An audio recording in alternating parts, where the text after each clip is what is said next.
Yo, yo, yo, what's going on? Good morning, everybody. Happy Sunday, and welcome back to the Legacy YouTube channel, the planetary headquarters for all of your celestial information. Today, we are going to be talking about some Mars structures that have been recently found, or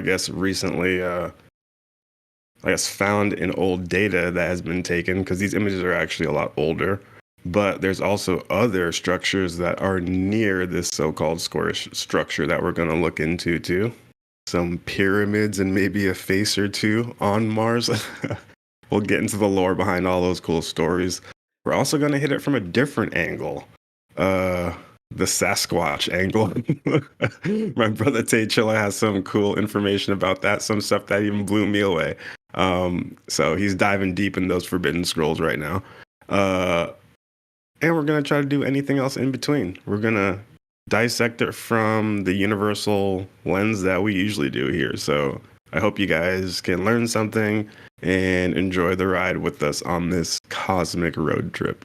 Before we get into it, I do want to ask you guys to like the video so it helps us get this to the front page so we can help get the word out. Don't forget to subscribe. If you're here again and you haven't hit that subscribe button, you're messing up. Hit that subscribe button. And even if it's your first time, you're going to want to hit it so you are up to date with all the celestial information. My name is Dedrick Baker, XDBakeTheWise on Instagram, joined by my brothers again, Magma Sloth, Tyler Barker, and Tate Chilla Taylor. All their links for their socials will also be in the description, so go follow us on Instagram and all the other stuff that we got on there. The Mars conspiracy. I got it on right now. Got my I'm moving to Mars shirt on, ready to go. There's so much to unpack behind it.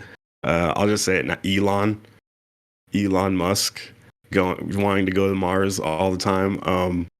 Him being written Prince about in a book by Wernher von Braun, the Nazi rocket scientist who the U.S. got after World War II. He wrote a book about Elon being the king of Mars. So there's just some wild stuff going on when it comes to the Mars subject. NASA falsifying images, photoshopping images, changing the color on images. A lot of stuff we're going to go over. And Tay Chilla got the Sasquatch angle, so I'm eager to hear about that. So, best angle there is. You guys, I'll let you guys have the floor for a second if you guys want to let the people know about what you're talking about today. I'm just going to be going through a collection of mysterious photos taken on Mars and a little analysis of what we might be looking at. And there is also some recent findings which suggest organic molecules have been found on Mars in a crater, which could indicate the presence of life. You know, it's what you would expect, molecules, but it's kind of exciting. I mean, could there have once been life on Mars? That's the question we're going to explore. Yeah, and I got the hot chaff, but also maybe the truest, most deep content you have ever gone on the reality of Sasquatch. So my question to the viewers is, if Sasquatch wrote a book through a human, you know, it's a sort of channeled text, but there are 3 books in this series, and it's Sasquatch Elder Camus is just laying it all out there on the table for everyone to see. This is the story of Sasquatch across the cosmos. This is an intergalactic species, and they apparently have some origins on Earth. They have been on Mars. I'm not sure if they built the structures on Mars, but if this is sounding like Star Wars, you know, the Wookiees, then Where do you think they got the idea? you should question where they got the idea for Wookiees, because we all know that Star Wars is about the Galactic Federations and is a form of disclosure, and not just a fiction. You know, that's why it hits so close to home, obviously. If you think that these fiction writers can imagine something greater than the reality we actually live in, you are living in a false flag operation. The universe is much bigger, and most of the Hollywood ideas that live inside your brain have actually come from real contactee cases or UFO cases and actual UFO lore from actual experiences and channelings, and that gets put into a media form. So don't think that when you hear these claims, it must be fake because you're thinking about it in reverse. You know, me and my lady were just talking about this yesterday. What if a lot of artists, when they're creating vividly imaginative works of science fiction, could they actually be channeling some of that information unconsciously? You know, like we're talking about remote viewing and this idea you could be influenced by real things going on out in the universe, not even know it. It's just planting seeds in your imagination. I mean, we're playing Subnautica, which is a really cool game. It's wildly creative. This vast alien ecosystem. The artist who actually made a lot of the creatures for that game, Alex Reese, I follow him on DeviantArt. He's a very talented artist. He does xenobiology, a lot of creative stuff, and a lot of it, it's so wildly creative. You got to wonder, like, I wonder if he's unconsciously tapping into something. I mean, the universe is well nigh infinite. There's such a vast, staggering number of inhabited worlds out there. So chances are there's life on any given world that resembles just about anything we could imagine. That's what I Yeah, like it's to funny you say that. speculate. I got a cool picture in the just put in the chat right there. It's a meme. Um, Oh, I like that. yeah, just that like because we're having fun here. Just have you heard of the concept of? Obviously, you've heard of the concept. We talk about it all the time on the channel of getting thoughts from ETs. Like getting like these higher dimensional thoughts coming from celestial personalities, and they're trying to cultivate certain thought forms on planet Earth. That's why like that morphic resonance theory happens when like multiple scientists have breakthroughs around the planet at the same time, like because they're getting cultivated to a certain extent, and if these ETs and celestials are overwatching, they're trying to as well cultivate that. And you could call that from the Urantia book seraphic guidance, when these celestial personalities are hovering over you and stimulating your external reality in order to facilitate spiritual progress.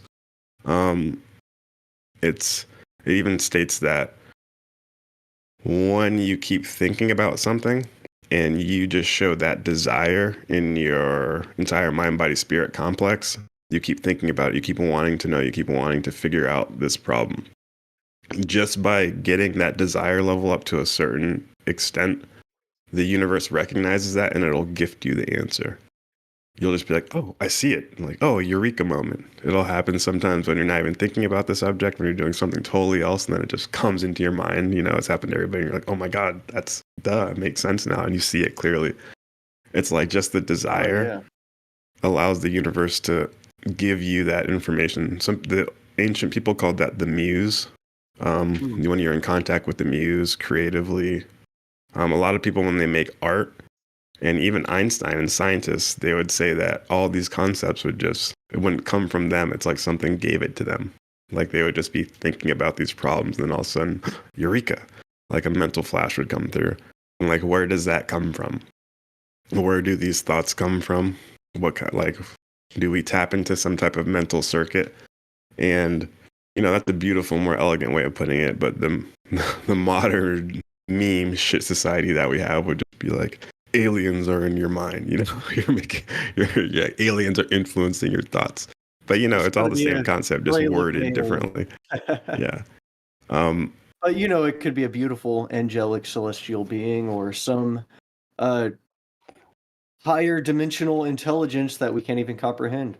Um, this book right here, The Master Key System, uh, I love this book. It goes in deep about infinite intelligence, and it's kind of like when you reach a certain threshold in your development, you become more receptive to greater degrees of this infinite intelligence, which permeates all of existence.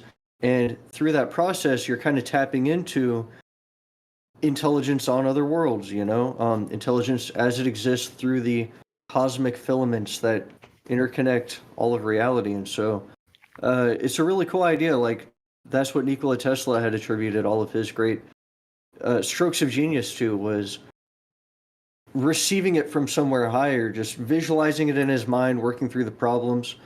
And it would feel like the schematics and the patents were just kind of gifted to him. And he would just work them out. Sure enough, they would function.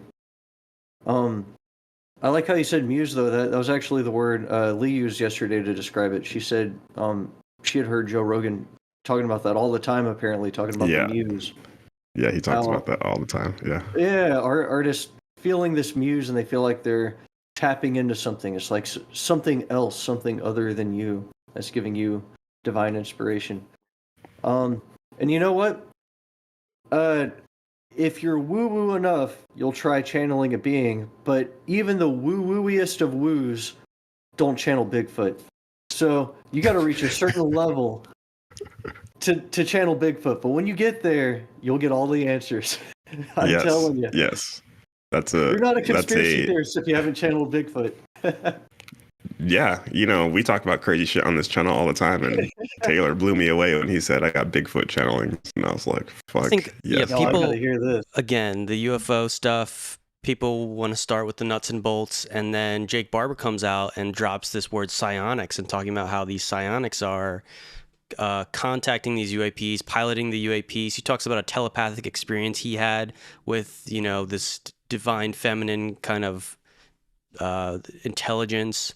So as much as everyone in the crowd or on the surface level will make fun of this sort of woo-woo stuff, again, my premise to you is, if you want to know about Sasquatch, why not read his book?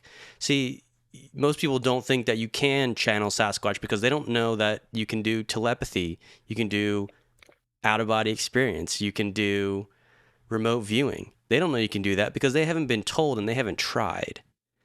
And so I know those things are real. And so when I find Sasquatch has wrote a very detailed book, through a channeling, I go right in. I go right in for the bacon. So, again, you're going to get tired, I think, of sort of being in the UFO phenomenon without getting to the meat and potatoes, which is this weird stuff that has come through. That's why we read these weird books on the channel, because it's the meat and potatoes. It's the explanation behind the phenomenon. Instead of just gawking in awe at the phenomenon itself. Oh, there's UFOs, there's anti-gravity vehicles. It's like, no, how does it change? How does it change your worldview? What are the answers to the questions? Yeah, what do the inhabitants have to say? And that's where we get to cosmic philosophy. Yeah. So, cosmic philosophy from the mysterious and elusive Sasquatch, and it's just sitting there for you to consume, and that's what we're gonna get into. Or Sasquatch, no one took him seriously, and then one guy, the chosen one, actually took Sasquatch seriously. Gave him a chance, heard him out, and apparently he's actually a prolific author. Yes. Son, Bo, so, true brother. I guess let's jump into it. Let's do it. So there has been some controversial images, not even controversial, just, hot images going around the net right now. I'll throw them in the chat for you right now, Taylor. This post is from Reddit. These are pictures taken by the Mars Global Surveyor Mars Orbital Camera. So the MOC, anytime you see MOC, that's the Mars Orbiter Camera. Okay. You can see the original image on Arizona State Mars Image Explorer. I have that link as well. So you just see a little square right there. That's what it is. It looks like at first glance, what does it look like to you guys? It looks like the foundation of a building, if you ask me. Right. It's definitely indented. I mean, that's pretty wild. It's like The way I view it now I'm aware there is a larger version of this where you can scroll up for a while. I'm kind of curious to find that.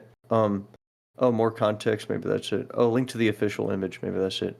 But uh, just from this little snapshot, it almost looks like you can see a horizontal dune going across. So this almost looks like it defies the natural flow the sand would be going in. Yeah. And I mean, we could say it's a stone outcropping. It is unusually a perfect square with 490-degree angles. Yeah, supposedly both of those walls are 1.75 kilometers long, and the wall is 3 kilometers thick. That doesn't make sense. That doesn't make sense. It says the strip is 3 kilometers wide. Let's see, I don't know what that means. Taylor, if you want to on the stream here, if you scroll up to the top of that post, you can click view the original image, and you can actually kind of view they have the the link in here. Cool. Yeah, I was looking for that. More context. Oh, nice! You found something with the scale. Oh yeah, 3 kilometers high res, wide. baby. We going? Oh, this is this is like one long image. Okay, let's see if we can. Yeah. Yeah. Okay. So they say that's 3. Okay. So Image that strip. That's formats. what I meant. That's what I meant. So that Okay. strip is 3 kilometers wide for that image. That little skinny image. There's a 3 kilometer wide photo. Yeah, that's But the wild. actual the lengths of the walls are 1.75 kilometers. Okay. So that's a yeah. For It does look unique. reference, Okay, let me it's like ask. I can zoom in here. Supposedly this is near Sidonia. Oh, It's like a stone's throw away from Sidonia. oh, okay. For reference, I had to look it up. I didn't know off the top of my head how long a kilometer was. 1.75 kilometers is equivalent to a little over a mile. That's actually considerably larger than I was expecting. Yeah. It's like Great Wall of China type shit.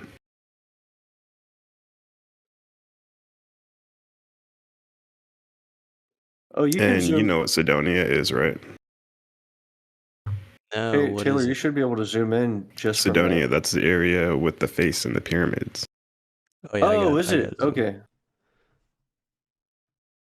This is sick. I'm gonna set this as my background. Okay, so it looks like it's at the very top there. I thought there was something at the very Yeah, it's bottom. at the very top.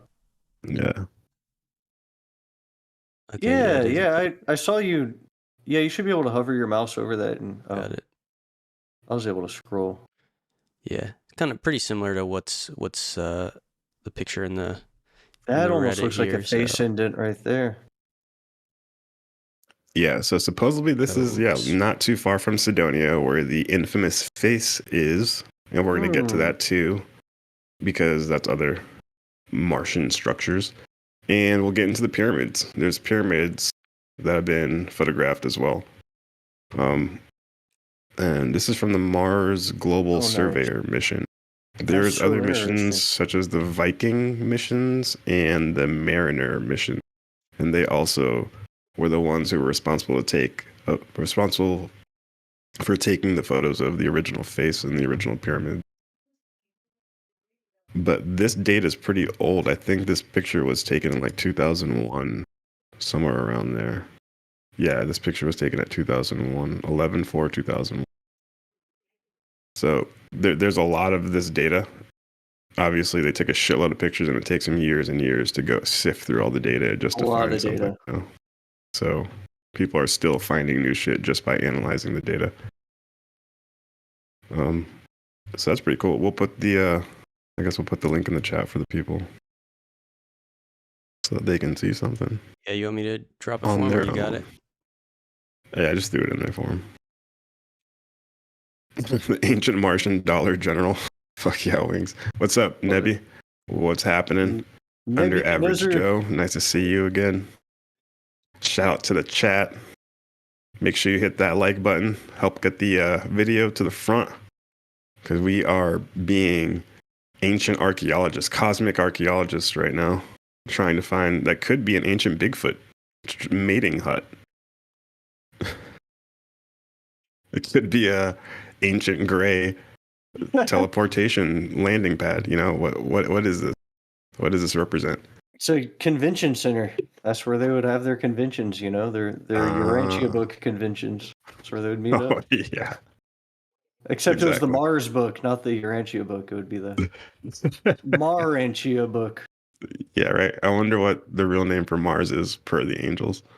They would have their furry conventions and dress up as humans, put on their human suits. Right. The conspiracy among that society is like we're all ran by humans, man. Shape shifting I know there's humans are human running society. shapeshifters around here. But yeah, sorry guys, being a little silly. Why not? So yeah, so that structure is going around right now. That picture's going around. It's pretty sick, pretty cool. And I do have a little segment I want to play. Ooh, I'm let's gonna see. share my screen with you guys. Let's dive deep into that Martian goo, baby. Y-Files. When she jumps into the goo pit and dies. Oh, sad moment in Star Trek history. Yes, that's right. I am a hardcore Trekkie. Obvious. But let's see what. So this is from the Y-Files. You guys know the Y. But he breaks it down nice, and then we can riff off what he's saying. Nice. So.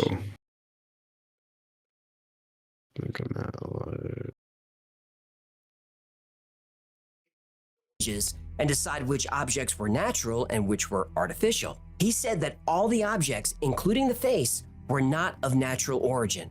But the D&M pyramid really blew his mind. The geomorphic natural hypothesis is thus left with no mechanism that can explain the formation of the D&M pyramid. This object's five-sided shape and bilateral symmetry is unlike any landform seen to date in this solar system.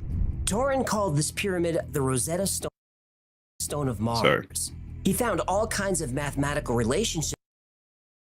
So I was just showing that guy's analysis of the D&M pyramid, which is a very famous structure that is in Sidonia, supposedly where this like Pentagon. Darmok and Jalad at Tanagra. That's right, you already know. Well, what is that? Oh, there's another one. What is it like? Something his sail unfurled. Something I forget. He's speaking like a certain race from Star Trek. It's like their language. They speak in only like Trekkies would understand. Yeah, but so that was just showing a NASA analyst's perspective on the pyramids, saying that like its geometrical configuration and how it aligns into a hexagonal shape is more indicative of it being, artificially made and not naturally made. It looks like a pentagon. It looks like the alien Pentagon. That was their alien intelligence headquarters. Yeah. And that structure is right near the Martian face structure, which supposedly is near the square structure. So they're all in the same area. That's in the same area. So it's kind of, raises some eyebrows. And as well, I was doing some research as well. I don't have the link right now, but it was just text I was reading, so nothing really to show. But they were saying that area, you know how there's polar shifts? Like they say all planets go through polar shifts. And at one point in time, that area was at the North or the South Pole. And then it shifted to where it is now. There's a lot of math that was going into it that I couldn't really get off the top of my head. Could be some pseudoscience, but it's just some cool stuff to know. If you guys want to do some research, check it out on your own. But some people were saying that at one point could have been one of the polar regions. And it's funny to kind of note that, as well as our pyramid, the Giza, or the main pyramid, the Giza complex, is in the center of the landmass of the Earth too. And in order to figure that out, you'd have to know some gnarly planetary calculations. So just trying to build some foundations for a concept until we get to that final concept. too many locations on Earth for that to be a coincidence. Like the most massive structure of the ancient world placed perfectly at like the center of the landmass, you know? I mean, all that, like lining up with Orion's belt, and then the chambers, the shafts lining up with different constellations. There's too much there that shows they had a vast understanding of mathematics. Um, I really wonder about Mars. I almost wonder if, because I'm still not sold that there could have been an actual, like, sentient being civilization on Mars, but perhaps it's used as a headquarters for Celestials. I mean, Ooh, I like where you're going. it seems like angels and celestial beings, they still use worlds, you know? I mean, even though they can float around and all that, they don't want to just meet up in the cold vacuum of space, you know? They want to have like coordinates they can meet up at, structures they can move around in, you know? They could be using Mars as some station, some way station. It's a theory. I like that theory. I mean, just going out with the crazy woo with it, and we're about to read some stuff from the Keys of Enoch that definitely backs that and supports that theory up. And it talks about being some type of celestial way station, celestial jumping off point, refueling point, and at one point in time it held intelligence. I put a picture of the D&M pyramid, the one that we just watched a video on. That was in the Y files in the chat so that people could see it a little bit better. That's the D&M geometry.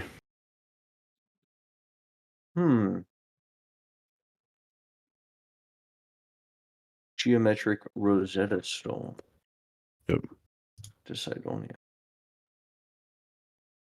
So, explosion exit wound. That being said, I'm going to jump to the Keys of Enoch right now. All right, actually read a little bit out of it and see if you guys can pull some interesting stuff. Because I got like that meme with Charlie from Always Sunny in Philadelphia, and he has all the red lines on a board. Yeah, the conspiracy mode. Conspiracy, all the connections. I got that right now, and I'm trying to start with the periphery points, and I'm going to pull it all together. So okay. You got the Keys of Enoch up, Tichel? Yeah, what page are we on?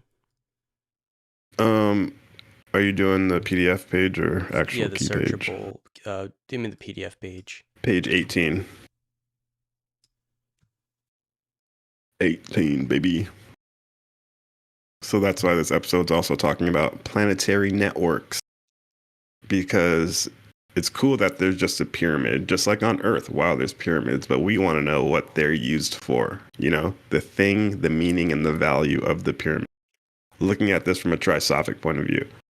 So we can't just understand what the thing is, the physical thing. We want to understand the meaning, what's it used for, and then the value. How did the people use it for what purposes in order to progress their civilization or even hurt other civilizations? Why is Mars in the state that it is right now? I was doing more research, and some people were saying that there's evidence of nuclear warfare on Mars because there's a certain isotope. I forget what isotope it is. I think it's xenon-129, I'm pretty sure it is. And that can only be created by nuclear bombs. And we have xenon-129 on Earth everywhere we detonate nuclear bombs. And it was scattered all over the Martian surface, but there is 2 exact spots that the charts were through the roof. And you can tell them that you can see that they were epicenters of where the xenon dispersed from. And it's right on both sides of Sidonia where the pyramids and the face are. So, and this theory came from a NASA analyst himself. So he was in the woo. He actually published a paper first that everybody believed because he actually called it natural nuclear fusion can happen. I guess it's there's instances of it, And that his initial paper said that that was the cause why the Xenon 129 was there. And then he initially shifted all the way into the woo and said, actually, I think it was ancient alien nuclear bombs. And his NASA peers stopped kind of taking his words seriously. Yeah. See if I can find a picture of that real. Probably because he struggled so much to find a natural explanation for a nuclear bomb going off. I mean, like, I understand there are nuclear events written all throughout space, especially on stars and stuff like that, but like on a world a good distance from a star, I mean, like, Mars isn't devoid of an atmosphere, it still kind of has an atmosphere.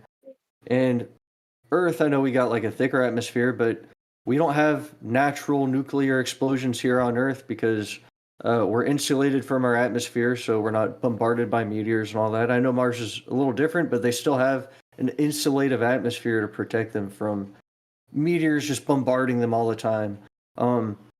No doubt there are plenty of craters and like meteorites that touch down on Mars and all that, but like a nuclear explosion sounds pretty drastic, and I struggle to imagine that forming naturally. Now, with that said, I do know the chemistry on Mars is actually kind of weird. Like, it's a little deceptive because it just looks like desert. So it looks very familiar to us, but chemically, there's some weird stuff going on. Water is pretty rare. I'll get into that later, but there's a carbon cycle of carbon ice that freezes and then rapidly just evaporates into gas without turning into liquid. Apparently, that's an explanation for a lot of the features we see. And so I wonder if that could cause a nuclear explosion. I don't know. It still seems unlikely. I'm not saying it's aliens, but it's aliens. Most likely. It's always aliens. Occam's razor. It's always yeah, aliens. it's the simplest explanation. All right, so I'm gonna jump into this. This is from the Keys of Enoch, key 104, starting on paragraph 9. I think this will shed some light. You see, as you can see, the picture on the right, that is a picture from the Mariner 9. This is actually a photo from that satellite. See the pyramids right there? That's the Elysium quadrangle. See the pyramid formations. Elysian quadrangle. Yeah. So it says, Enoch explained how the Brotherhood of Light established pyramids on certain planets in the solar system in relationship to Saturn. Just remember that, Saturn. The key to the planetary table and density levels of other forms of intelligence operating within our solar system. These pyramids are built in grid formation and are connected with chronometers, which measure the vibratory levels of consciousness on a given planet in units of 1,000 years. Wow. It's pretty interesting. So you guys know about the law of one, right? And how they talk about Saturn being a very important part. Don't they say that's like where the Council of Nine that's right, like resides. one of the moons of Saturn or something like that, or maybe it was on Saturn. I don't know. I got like a quarter, maybe a third of the way into the Law of One, so I know there's some details I missed out there. But chronometers, does that imply that there are structures with little meters hidden within them that sends out a broadcast every 1,000 years following the development of whatever species could be on that planet? Say that one more time. So you said chronometers within this structure. Could that imply there is some kind of meter that sends out like a ping every 1,000 years that's placed within a structure to measure the level of consciousness on the inhabitants of a world and then broadcast that out to the wider cosmos so anyone can kind of like ping that and receive a little update on like what the spiritual status is of that species or something like that? Is that what that's saying? Yeah. Cool. I think that's a good way to put it. You did stimulate something in my mind. I'm gonna pull this out from Tate Chilla if you want to do some more quote foo. Sorry about that, but I'm doing paper 29, part 4. And then I'll bring it back to the keys of Enoch. But if you look at the keys of Enoch, it says, the chronometers, and it has it in italics, right? Italics. It's italicized. Sounds like Ronald Dix. That's exactly what I was pulling up right now. So this is from the Urantia book. The Urantia book is the highest, most detailed classification of extraterrestrial personalities known to man. Straight up, bar none, hands down. Has Trust me, in depth. You'd be surprised how organized the universe is. There's celestial personalities that are pretty much custodians, like construction workers for the universe, I guess you would say. And you can call them like master physical controllers, and there's different types, obviously. It's like there's framers and electricians and plumbers and cement guys. There's different angels that do different tasks, but to keep the universe running nice and smoothly. Hitchhiker's Guide to the Galaxy style. Yeah, exactly. So Enoch's over here talking about they're connected with chronometers, which measure the vibratory levels, right? Now the Urantia book says part 7, 29.4 or 36. 29.436. Yeah. Hi.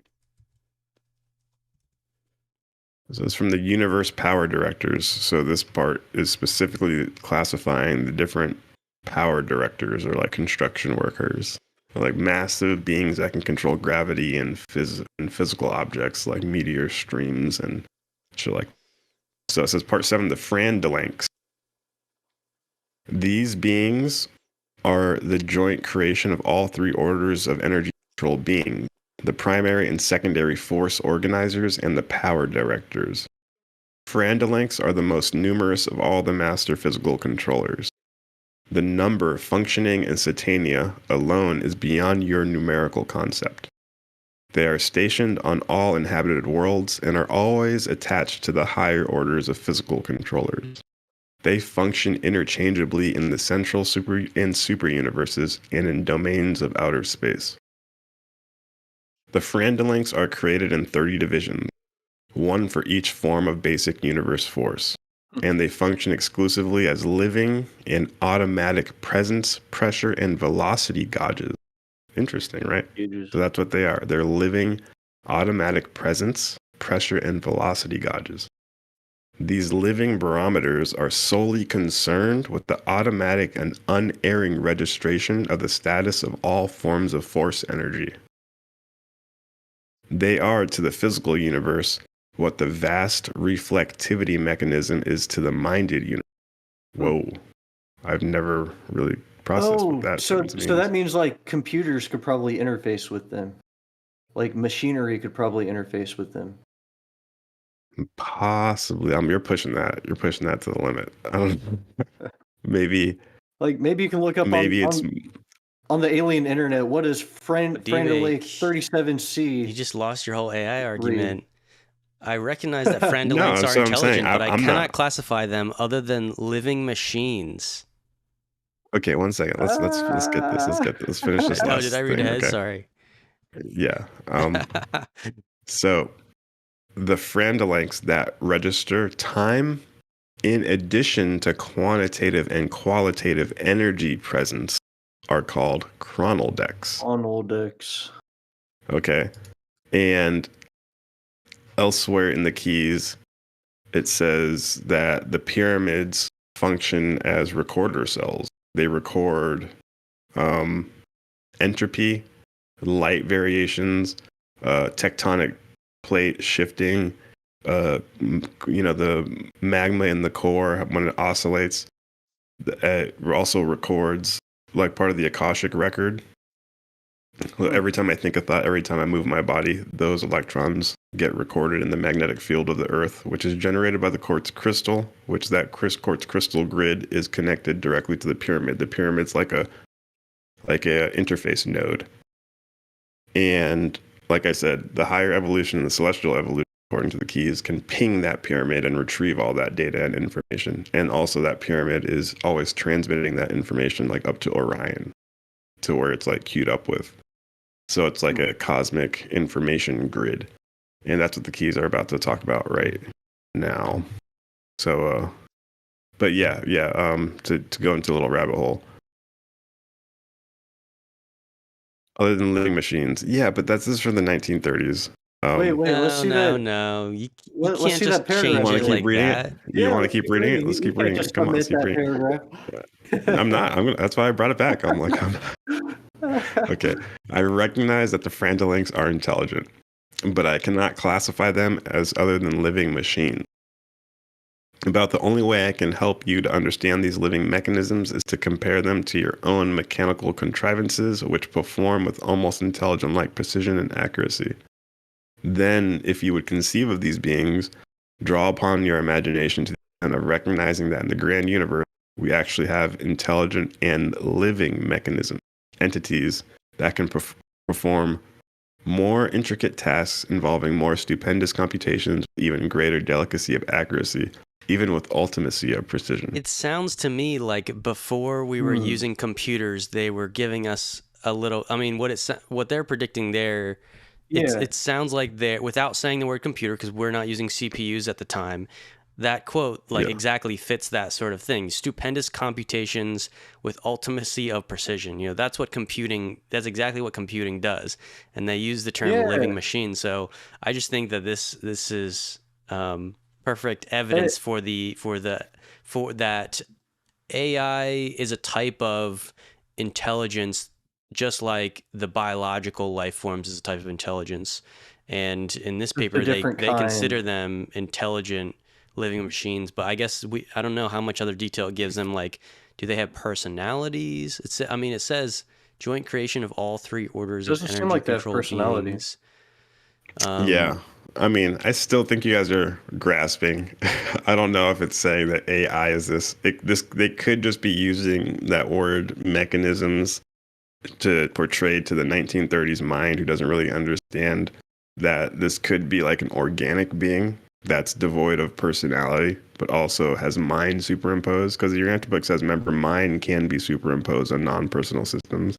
Well, we'll get this. So with the because I'm not implying they are actually mechanical, but rather if you have a civilization of let's say angels that's millions of years old, they've already figured out like everything to understand about physics and the laws of the universe.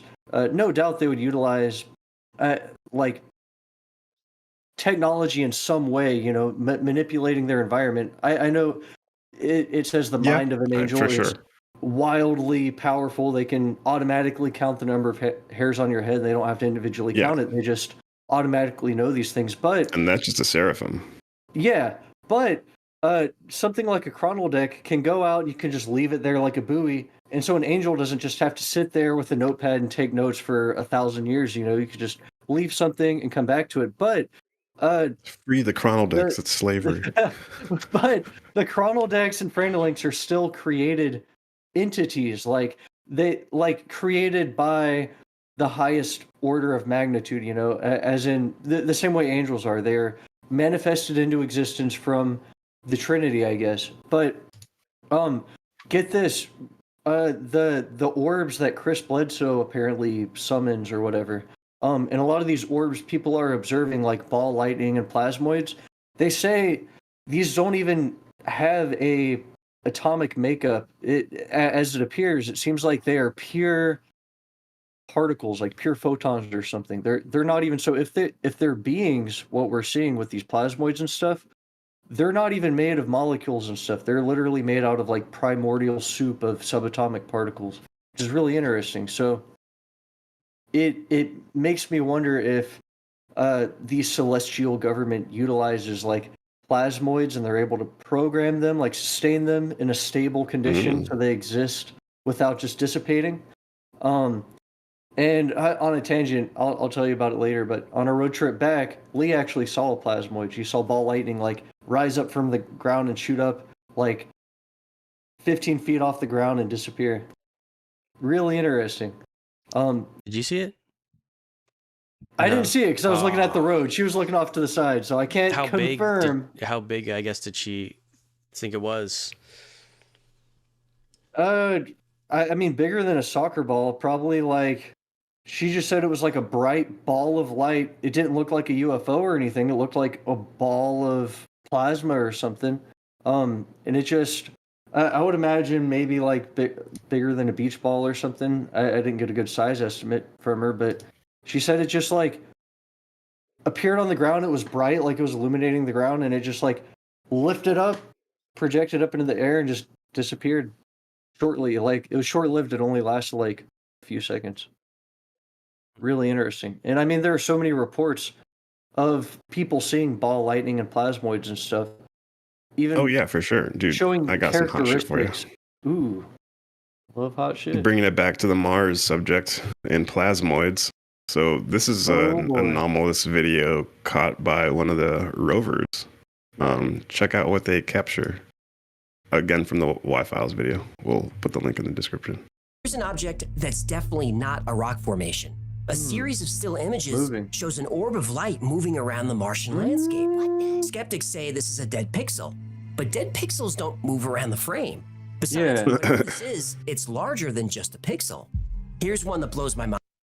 Kind of crazy, right? Whoa. Yeah, just wanted Yeah. to riff off what you were talking about real quick. They even got the orbs on Mars. That's That's sick. right, baby. That's great You heard footage it. there. Yeah, you heard it. But okay, so diving back into the keys of Enoch. Yeah. So getting that kind of understanding out, it's talking about like the pyramids are built in grid formation and are connected to chronometers, or which I would think were chronodecks, which measure the vibratory levels of consciousness on a given planet in the units of 1,000 years, right? Doesn't that make sense? It all checks out because we just read what the chronodecks and frandalinks do, and they measure that. They're like barometer presence registry systems, you know, and that's what it's talking about right there. So the pyramids are in contact. So I'm sure every planet has a set group of chronodecks and frandalinks dispatched to it, or chronometers, so living computational systems that can process all this information, such as gravitational stress, gravitational position of planetary systems, you know, and each planet probably has okay, cool. Each planet probably has this so that they can transmit this data to the rest of the planetary grids and network systems. That makes better? sense. Right there. Oh, much better. Yeah. Cool. Should my bad. Should have told me that a little earlier. I just kind of noticed your It's all levels good. threshold. What did your levels It's just all good. change? Magma said that like my gain was a little bit high. Is it all right there, or is it back? That's good. That's probably all right. Cool. Yeah, I noticed it was cutting off at the end and start of pauses. Well, D-Big, go That's- ahead. Yeah. I gotta bump you up in Discord now. Yo. Getting that mid live stream vocal level. Is that better? Yeah, no, I mean Perfect. the automatic cutoff. Let's see, that's to do with the Discord like gating. Is I that don't know. the- Now I have you at 200%, which is I think it's still gonna work, but I think that was kind of low. I'm not sure if it'll solve the cutting off issue. Well, all right. Well, I'm going with that right there. I did bump my GAMP a little bit, Taylor, if you need to adjust anything. I don't know if you I can hear any don't difference. but notice you cutting do it off one more time. anymore. All right. Well, let's read the keys. Let's do Let's it. hope the viewers aren't punching the air because my voice sucks. No. Beautiful and crispy. Nice. Cool. So the chronometers, pretty much creating a planetary network of information that can be tapped by the higher beings and possibly even the humans once we figure it out. Maybe the what is it? The halls of Amenti, or the records of Atlantis under the Sphinx's paw. Maybe that is.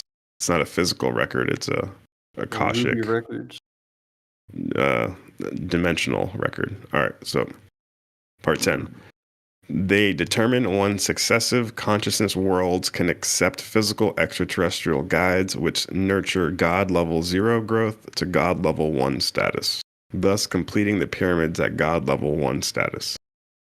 This growth can occur many times using the same planetary sphere to evolve many species for existence in innumerable worlds.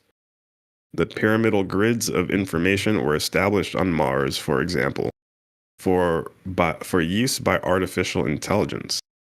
They were built for the gathering of information deciphered from the magnetic lines of force, attuned with thinking servo mechanisms or computers existing in our solar system. That sounds exactly like the chronodex and the Frandalinks, does it not? Yeah. Where are we at the same? Are we on the same page in the keys? Yeah, I'm at 12. Page 18, no 12. Paragraph 12. Okay, got it. That's interesting. So, just for context, this book was brought into existence in the 70s, which computers were a thing, but artificial intelligence was still a very vague concept. So, it's Oh, yeah. interesting this was expressed in such a detailed way. Yeah, there's a lot of overlap with concepts of the keys in the Urantia book, which make it very intriguing, I guess you would say. And I got the codes to decipher it for you, baby. Don't forget to hit that subscribe button and like the video. All right. These pyramids were established in grid formation so that the artificial intelligence of the vehicle, through stimulated emissions of radiation, could gather all information through short electromagnetic wave amplification. The maser grids were established in units of 18. 9 are A-line controls and 9 are B-line controls, connected with a non-planetary Pyramid 5 formation, which is the central model for information processing. The pyramids are both 3-sided and 4-sided. The grids collect knowledge about the complete range of subsystems, biomes, ecosystems, geological, and evolutionary information. Knowledge of energy working through all manifestations of physical form. For example, the grids measure energy as order and disorder transmitted through crystal structure and sunlight, and calculate all astronomic forces passing through the interplanetary crystalline network. The grid or pyramids on Mars cover 10 times the area used by the co-creators in establishing the major pyramidal grid at Giza, and 5 times the area of the major pyramidal grid established in China during previous evolutionary cycles. Human intelligence must be initiated into the pyramid functions of light before they can be advanced to the next ordering of evolution, the next consciousness time cell. Man will then see his co-citizen and see that he is a co-citizen and co-participant of star kingdoms, which are part of the cosmic pyramid, which is surrounded by a crystalline sphere separating this universe from other universes. That's trippy. So yeah, and then at the next picture down, you see the actual plate from the Mariner 9 mission, which is pretty cool. Looking all official. And that for the most part is what, yeah, that's for the most part is what he talks about, what the structures on Mars are. So I just felt like that was some extreme insight. You're not going to get that just perusing Reddit. You're not going to get that from any other YouTube channel. That's you're only going to get that here on the Legacy FHP, Planetary HQ. Trying to give you some background information on what these Mars structures are. We're not just trying to simp it. We want to know what they are. And I mean, I haven't read that angle anywhere. I haven't heard was collecting data through entropy and pressure differentiations in the crystalline network that can be recorded for further retrieval via laser or electromagnetic radio wave stimulation. Yeah. That's some high tech shit right there. No kidding. One thing that stood out to me when you were reading the bit about the Frandalinks from the Urantia book is they mentioned there are 30 divisions designed to detect 30 different forms of energy in the universes. Yeah. As far as I know, we have not discovered 30 forms of force. That's what it said, force. And I don't know how specific that is. Like, are you counting like hydraulic force, electric force? I don't know, but like I know we have like strong force, weak force, nuclear force, that kind of stuff. But that would be really interesting to try to put together with some smart folks, like a academic paper on the Urantia book's depiction of 30 forces and try to see how that lines up with our current science.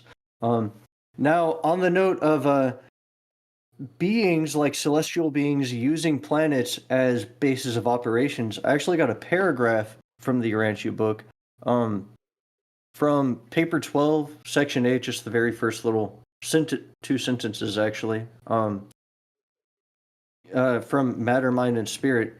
God is spirit, but paradise is not. The material universe is always the arena wherein take place all spiritual activities. Spirit beings and spirit ascenders live and work on physical spheres of material reality. So that implies that when we see all those countless barren worlds out there, they might not actually be barren on higher octaves of reality. You know, there could be celestial bases and even cities, beings coming in and out constantly, highways of activity that are just beyond our range of perception right now. I speculate the entire electromagnetic spectrum could be just one octave on a scale, and then you have many other octaves beyond that that our instruments just aren't nearly sensitive enough to measure because we're still using electronic measurements that just can't even keep up with those speeds, especially when we consider certain beings like solitary messengers can travel many times the speed of light. Even angels can. 40 million to be exact. Yeah. We wouldn't even be able to detect that with the most precise oscilloscope, speed detector, whatever. You know, it can keep up with the movement of atoms and electrons, but even that isn't fast enough to keep up with the frequencies and all that dealt with in the spiritual realm. Right. Yeah, exactly. So how would we measure that? The celestial beings obviously have worked out a way to measure this, which seems they have advanced instruments, obviously. I love that quote that you just pulled. It's so cool. I've even gotten to a little bit of headbutts with other Urantia book readers that are like, no, they're not ETs. You know, these are spirit beings. They're angels. And when they say that, I always pull this quote. And they're like, oh, well, you know, like the celestial beings in the angelic dimensions, they're not some ethereal world that isn't even in physical reality. Like, no, reality everything is takes real. place in the physical arena, always on spheres, always on planets. Like these are real ET civilizations, if you want to call it, or just angelic orders that exist on actual literal spheres in the cosmos. So you need to start making that computation that the kingdom of heaven is literally the cosmos, the cosmic organization. When you die, you're literally just going to another point in the cosmos. That's what heaven is. I call it a star hop to the center of the universe, pretty much, because you're slowly getting to the central point to meet Faja, Lord Faja. But yeah, it's cool. Good quote. Like So for the most part, I I think that's my Mars structures rant. I do got one more thing. Cool. I do want to talk about like the different ways that they gather information, the chronodex, the pyramids, the chronometers, call them what you want. Like in our other, I forget what episode, one of our live streams, we were talking about the pyramid and how it has those star shafts. And the star shafts point to the different star systems. And it says that if you studied the inside of the star shaft, you would find resonance patterns that tell you like the biochemical makeup of those star systems through, they call it magnetohydro lines of force. So it's like a star is magnetohydrodynamic. It's liquid ions, liquid metal. It's just liquid supercharged particles that's spinning at a super vast rate that's creating a super crazy electromagnetic field. And that creates that gravity. And that gravity from our star is linked in with a star way over there. Because the gravities are so strong, they still interact with each other over very far distance. Our star actually is linked in with the gravity of the stars of Sirius. And when they move, they influence each other. So all stars are linked into each other over vast distances via these gravitational channels. And those gravitational channels are called magnetohydrodynamic circuits or magnetohydrodynamic highways. Creates like a channel that the ETs can kind of hop into like a celestial highway. It kind of like helps them overcome the physical inertia of traveling through time and space because there's already established gravitational channels via star systems being interconnected. Kind of like But the sea turtles, going through the ocean currents. good Just taking it fucking easier, bro. analogy. Yeah, bro. Like Finding Nemo. Exactly like Finding Surfs Nemo. up. Yeah, so they create these networks, and those networks are also able to transmit data. There's a video I do want to show you so that you guys can kind of get understanding. Let's see. Heck yeah. I want to show them the plasma ball video. Ooh, let's see it.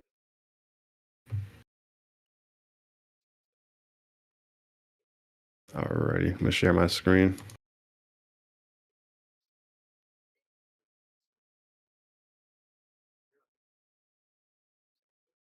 All You right. got that, Taylor? Now, still loading. All right, Oh, you got it. yeah, this is wild. So this is just showing that scientists have the ability to create hovering plasma balls and then make them talk. They can pipe audio into the plasma ball via a laser and have the audio come out of the plasma ball. So you have a floating, glowing, talking plasma ball. Check this out. This is from the Military Times. Pentagon scientists have finished testing on an early weapon that can make laser plasma balls talk. Force is a weapon. Or we will be forced to fire upon you. It's called the laser That's crazy, plasma right? effect, and it's made by the Joint Non-Lethal Weapons Directorate. So what they've done is basically created a laser that can shoot out to a certain distance, and they can pipe in sound waves through it, and actually make human voice sounds and commands. Stop, or we will be forced to fire upon Now, where this becomes useful is around. Sounds like cheaper than Discord audio. So essentially, you can shoot out this laser. Yeah, that's how you can tell the government versus the angelical. Troops out there Yeah, and it's tell like, them to get who's that? What's Like, that Dan, your tinny ass audio's voice shit. in my ear? away, or you're going to shoot. like a toy. Get away, or they're going to use other means. It's interesting for sure, though. And that same laser can be used to actually target the individual. So that's pretty much it. I mean, I do kind of want to see that again. I guess That's my really question is, can you like hover it in the air? Does it need to be on a surface? Like you gotta have a Now, surface where this next to the becomes useful person, is around- or you gotta shine it on the person? Like, I wonder like what That- exactly yeah, is that- the use that case showed it- here? That showed it on a surface. Now I have seen experiments with floating balls, but it's with like sensitive. That one was hovering. Like that one was hovering. It was going against a brick. I thought the brick was behind it. I think it was hitting off the brick. So it had a It was full of surface. shit. But I just think maybe we haven't got there yet. I do think it's absolutely possible. Okay, yeah, maybe. I don't know. Up for debate. I'm not gonna go. Brick, no brick, floating plasma balls. Beware, CIA is coming after you. If you ain't got your tinfoil, you're fucked. You heard it here first. Talking plasma balls. So that is. I wanted to use that as a actual demonstration that you can get information piped into a time, space, location. We can do it. We're doing it right there. You saw it right there. Now think of those magnetohydrodynamic star channels and all that information that's traveling, and also the information that's traveling through the light beams. Like I talk about, evolution, star systems, different starlight programs, evolution. That's all data. So that data gets recorded by the chronometers, chronodecks, frandalanks that are in contact with our pyramid. Maybe our pyramid is even like a physical substation for the chronodecks. Maybe they're just like placed there in a different dimension. You can't really see them, and that's like their housing. Because they never move. Something like that. I'm just thinking outside the box. But yeah. So I guess that's my segment on the Mars structures. Hope you guys enjoy that, and I'm gonna toss the ball over to my brethren. That was a lot of fun. Taylor, if you're ready with all your Yes, sir. Sasquatch material, I'd love to hear it. All right. Yeah. So I guess right before we cover Sasquatch, I actually want to. Fuck, I pull got up, one more thing too. Well, Dedrick, you want to add it in now, or should you? Yeah, what it's do gonna take 2 seconds. Go ahead. All right, let's hear it. That's it before you jump into everything. I did want to say that in the first part of the Keys of Enoch, talking about Saturn, how Saturn was the key to all this stuff, and the Keys of Enoch talk about the Council of Nine at Saturn. Law of One talks about that as well. And I wanted to remind people of also the hexagon. The hexagon on Mars. I'm going to mute it because the audio isn't important. But so there's an ongoing storm on top of Mars. It's a hexagonal shape. It's on the North Pole, and it goes forever. It's never gone out. It's just huge. 200 miles deep. What's more interesting about the hexagon is that the vortex is at a higher altitude than the clouds of Saturn. So the shape has raised like a huge tower. We've never observed something like this in another world. The exact mechanism of the hexagon's formation is unknown. However, two scientists, Jeremy Bloxham, the Mallinckrodt professor. So the key is talking about maybe Saturn itself being some type of information processor, or maybe they have somehow placed some type of energetic pyramids or some type of force fields within the planet, or the planet itself is generating some force fields that the Celestials are taking advantage of to process data. And that if that's the key, I just like trying to tie that in to these different pyramid structures, because we're talking about pyramid structures channeling and creating a network of information through the cosmos. So just throughout our solar system, so that the angels can keep track of all the information on every planet, and then that information is coalesced and piped out to Orion and shit. This is a cool little GIF right there. This is actually the aurora borealis that can be observed on Saturn above the hexagonal storm. And it's giving off massive, would one say, spiritual pulses of force? No, so like electromagnetic, some type of energy pulse. Like pulse waves coming out. And every planet has its own aurora borealis, if you didn't know that. Different colors. There's like red ones, green ones. See, Earth's green, Saturn's red, blue ones on Jupiter.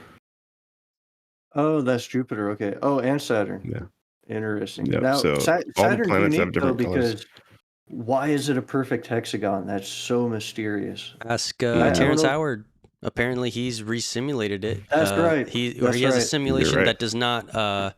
It's not using like a fake, because in Blender you could program in, make this planet have a hexagon, but he says he has a sort of alternate set of gravity and physics computations that when you run a simulation, it will recreate, it will show the creation of Saturn, because you simulate mass and gravity, and then when it creates it, it has that hexagon at the top. So, Yeah, and he's using like the flower of life projections and unfoldments in order to create that pattern in the end state, which is way different than what our conventional, traditional models showcase, which are pretty cool. Yeah, 100%. Shout out to Terrence Howard. But that's all. I felt like that was a last little cherry on top. Sorry, I had to tie that in so that people can kind of start to see that planetary network, cosmic mind that you can tap into. And this is the way you do psionic. That's how you contact the ETs. So the more you know how a system works, the better you are able to manipulate that system. Not in a negative way, in a good way, to use that system. So take that info and blast off, baby. All right, Taychilla. Go. What is it? Master Elder who? What's his name? Master Seer Camus the Elder Sasquatch chose to write a book alongside Sunbow True Brother, which is the human who channeled the message. And now, before we jump into that, I'm going to share my screen for you guys. And let's see here. I want to cover this Elon Werner von Braun thing before, because Elon has actually, I guess he's actually tweeted out about this and said, this can't be real, right? So he knows about this, and he also thought it was weird because, here you have Werner von Braun, who is like the father of got the actual rocketry. book? Yeah, I found the book on archive.org. I think it was written in German, and, so this is the English translation. So here are the actual quotes here. So... Ich möchte ein Bier trinken. That means I want to drink a beer. Speak about connecting it to current events with Elon's antics, on stage. But anyway, so okay, so this is chapter 24 from Werner von Braun's book called Project Mars: A Technical Tale, and it's called How Mars is Governed. So, let's see if I can't zoom in here for the people. Or you could do a single page view. Oh, Down really? at the bottom there. Yeah. Yeah. Word. Word to your mother. Ice, Okay. ice, baby. This is sick. I might actually read this whole book, sometime later. Okay. Yeah, let's do a Forbidden Scrolls This one. is yeah. Okay, I'll jump down to here. Reading Nazi books. Wow. Hey man, he allegedly he was a Christian. He became a Christian at the end, so he was reborn. Werner Braun. Nice. Hopefully. Can't say the same for Jack Parsons. I wonder if this is actually like Still hung the slowest written Jew as- from the front of his fucking facility to show the other Jews this will happen to you. Oh my But god. I guess he could repent. All right, so the Martian government was directed by 10 men, the leader of whom was elected by universal suffrage for 5 years and entitled Elon. 2 houses of parliament enacted the laws to be administered by the Elon and his cabinet.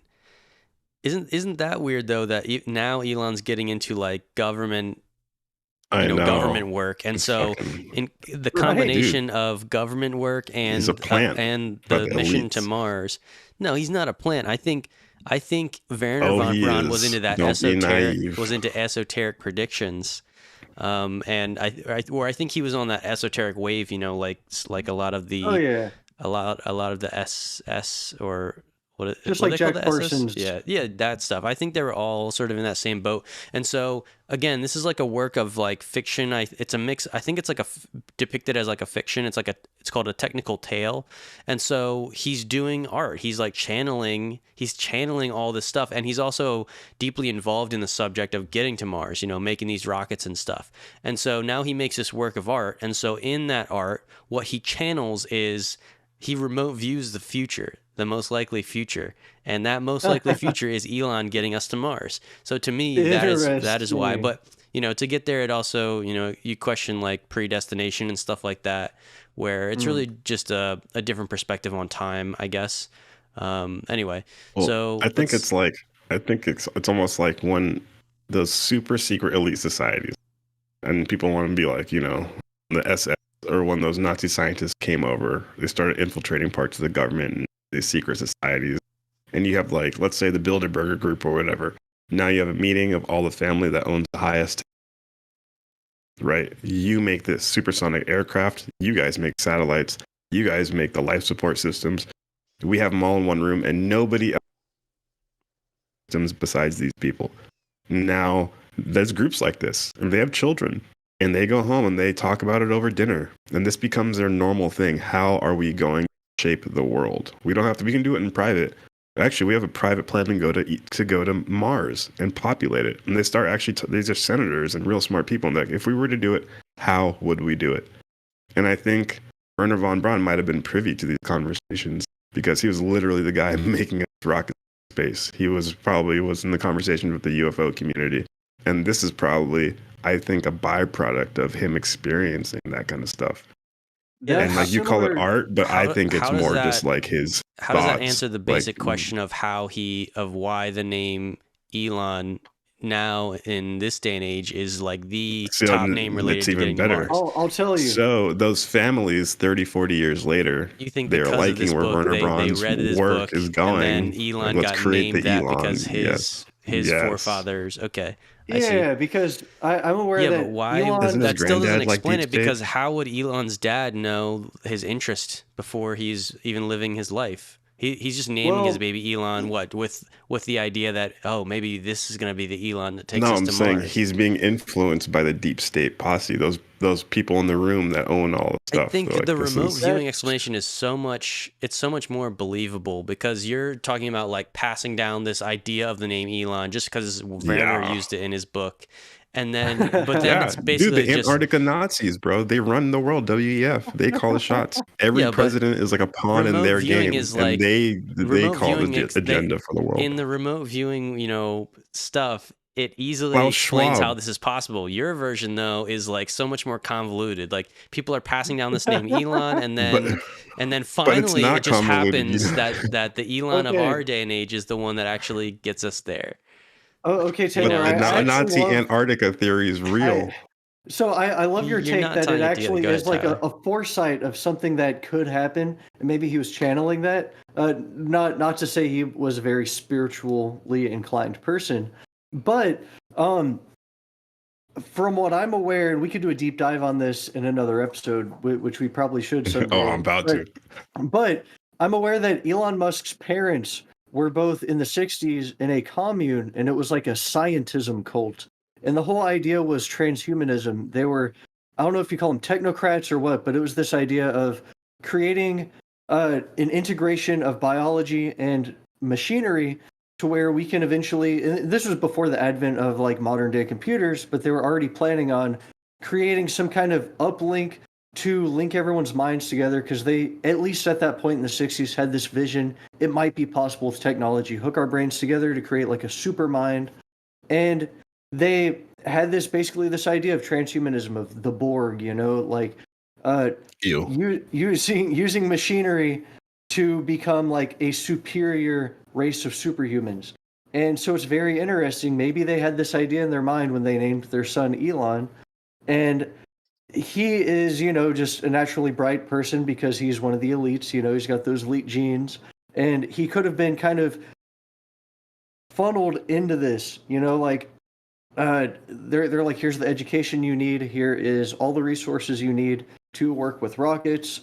I mean, I know it's very far fetched, but all of this is. I guess But we'd have to go we can't rule into it out. how much Elon's parents like actually influenced him. But again, then you have to go back to, I guess, I'll give you the goods. yeah, the Elon, like, what are when was his parents alive? So Werner von Braun's Yeah. book, this was in 1953, I guess, is when it says it was published. Now, again, I guess I looked up here the name Elon. ChatGPT says the name Elon has Hebrew origins, means oak tree or strong, mighty in Hebrew. And Elon is also in the Bible. Elon was the name of one of the judges of Israel.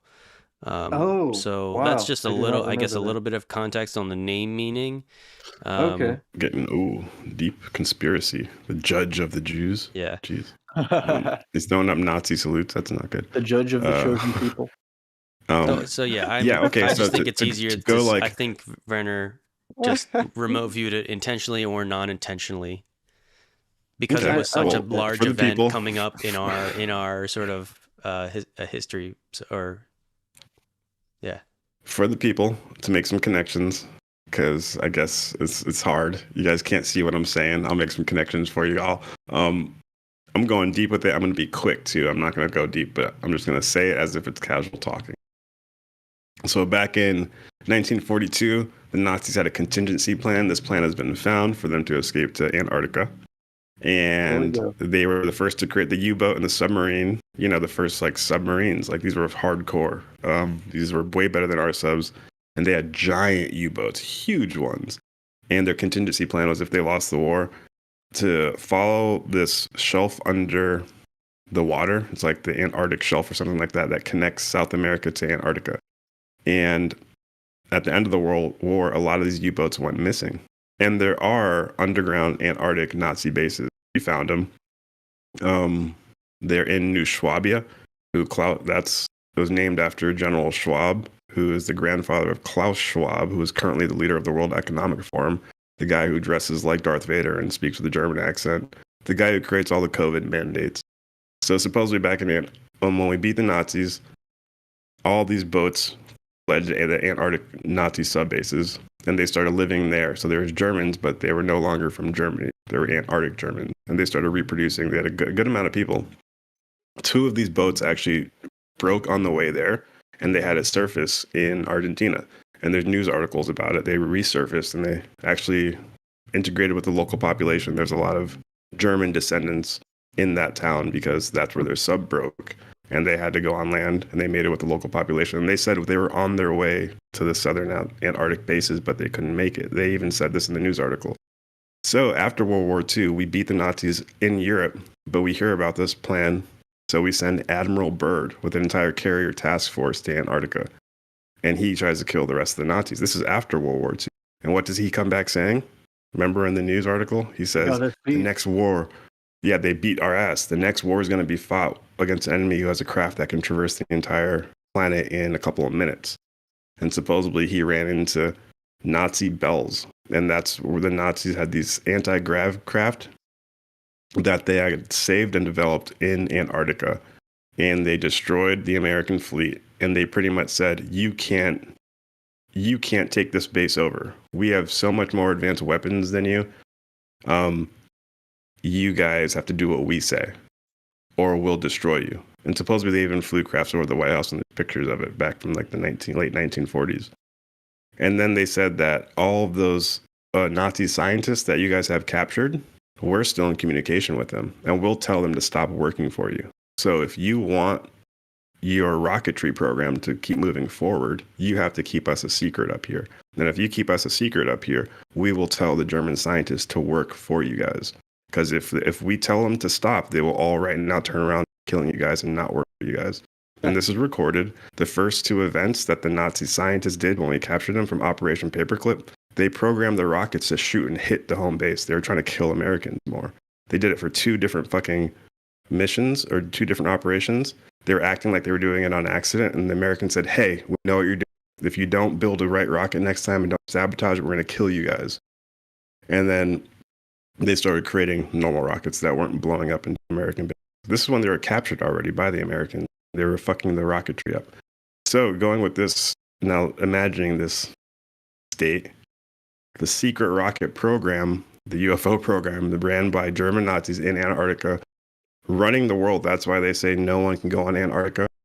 And they're training presidential candidates and leaders and placing them, like Justin Trudeau from the Young Global Leaders. All these people going to this Young Global Leader program, which is ran by Klaus Schwab and the WE. And his great-grandfather was the named New Schwabia, that the area in Antarctica that the bases are under. So they're pretty much doing, like, I guess you can call it like risk, or like they're using the planet as like a little chessboard, an arena, and doing what they want. So they create the agenda for the next 10 years. And this is what I'm saying Werner von Braun had access to. And that's why this text got generated. I mean, it makes sense. Those are the connections right there. Or it's the remote viewing aspect. One of the two. Yeah, but they're both gnarly. They're both crazy. Giving that story, but literally, I don't. You didn't like. You still didn't make the connection on the term on how the term Elon. Again, you're like you're. If you're saying they passed on that name, they're still guessing on which kid is going to be the Elon that actually takes us to space. Yeah, that's true. That's true. That's why I'm saying there's really only one answer. You're right. Like you name your kid Elon, and then I'm saying like you're I guess you're giving some backstory, but you didn't give a clear explanation on how is the Elon in this century like the top person that's going to get us to Mars. How did Werner von Braun? He used that term Elon. So you're suggesting loosely that. Yeah, you're not connecting those two things. You're explaining a different thing. So, like, okay, are you? I'm suggesting that's the plan that Werner von. I'm suggesting that like this is the low key soft plan that Werner von Braun is disclosing via his story, and then they take after he's way dead. But the powers that be generations later take this and say, "Oh, Werner von Braun, he was a big guy. Let's do this." Yes. And you're gonna have the kid, and then we're gonna name him Elon, and then we're gonna colonize Mars, and he'll be the Elon. It's not that hard to so your premise is that Elon's parents were a part in the group who knew about this thing, and that's why they choose to name their kid Elon, and then maybe they influenced a little bit of his childhood to help aspire him to become that person. And now think of the way he's having kids. He has 12 kids through in vitro fertilization, all IVF. Like it's getting weird and spacey. That's how you do it in space and shit, Yeah. I mean, I think that you're still basically, even so, I see that his parents could have been in that situation. They may have chose the name Elon because they hoped he would become that, but they still couldn't have known that he would become that. They couldn't make him become that. No. And so the fact that he became that, to me, that suggests that it was more of I think it was just a remote viewing thing. And the reason Werner von Braun chose the name was actually because of the name meaning with the strong like oak, because he talks in this PDF, Elon is not like a single character, it's a title.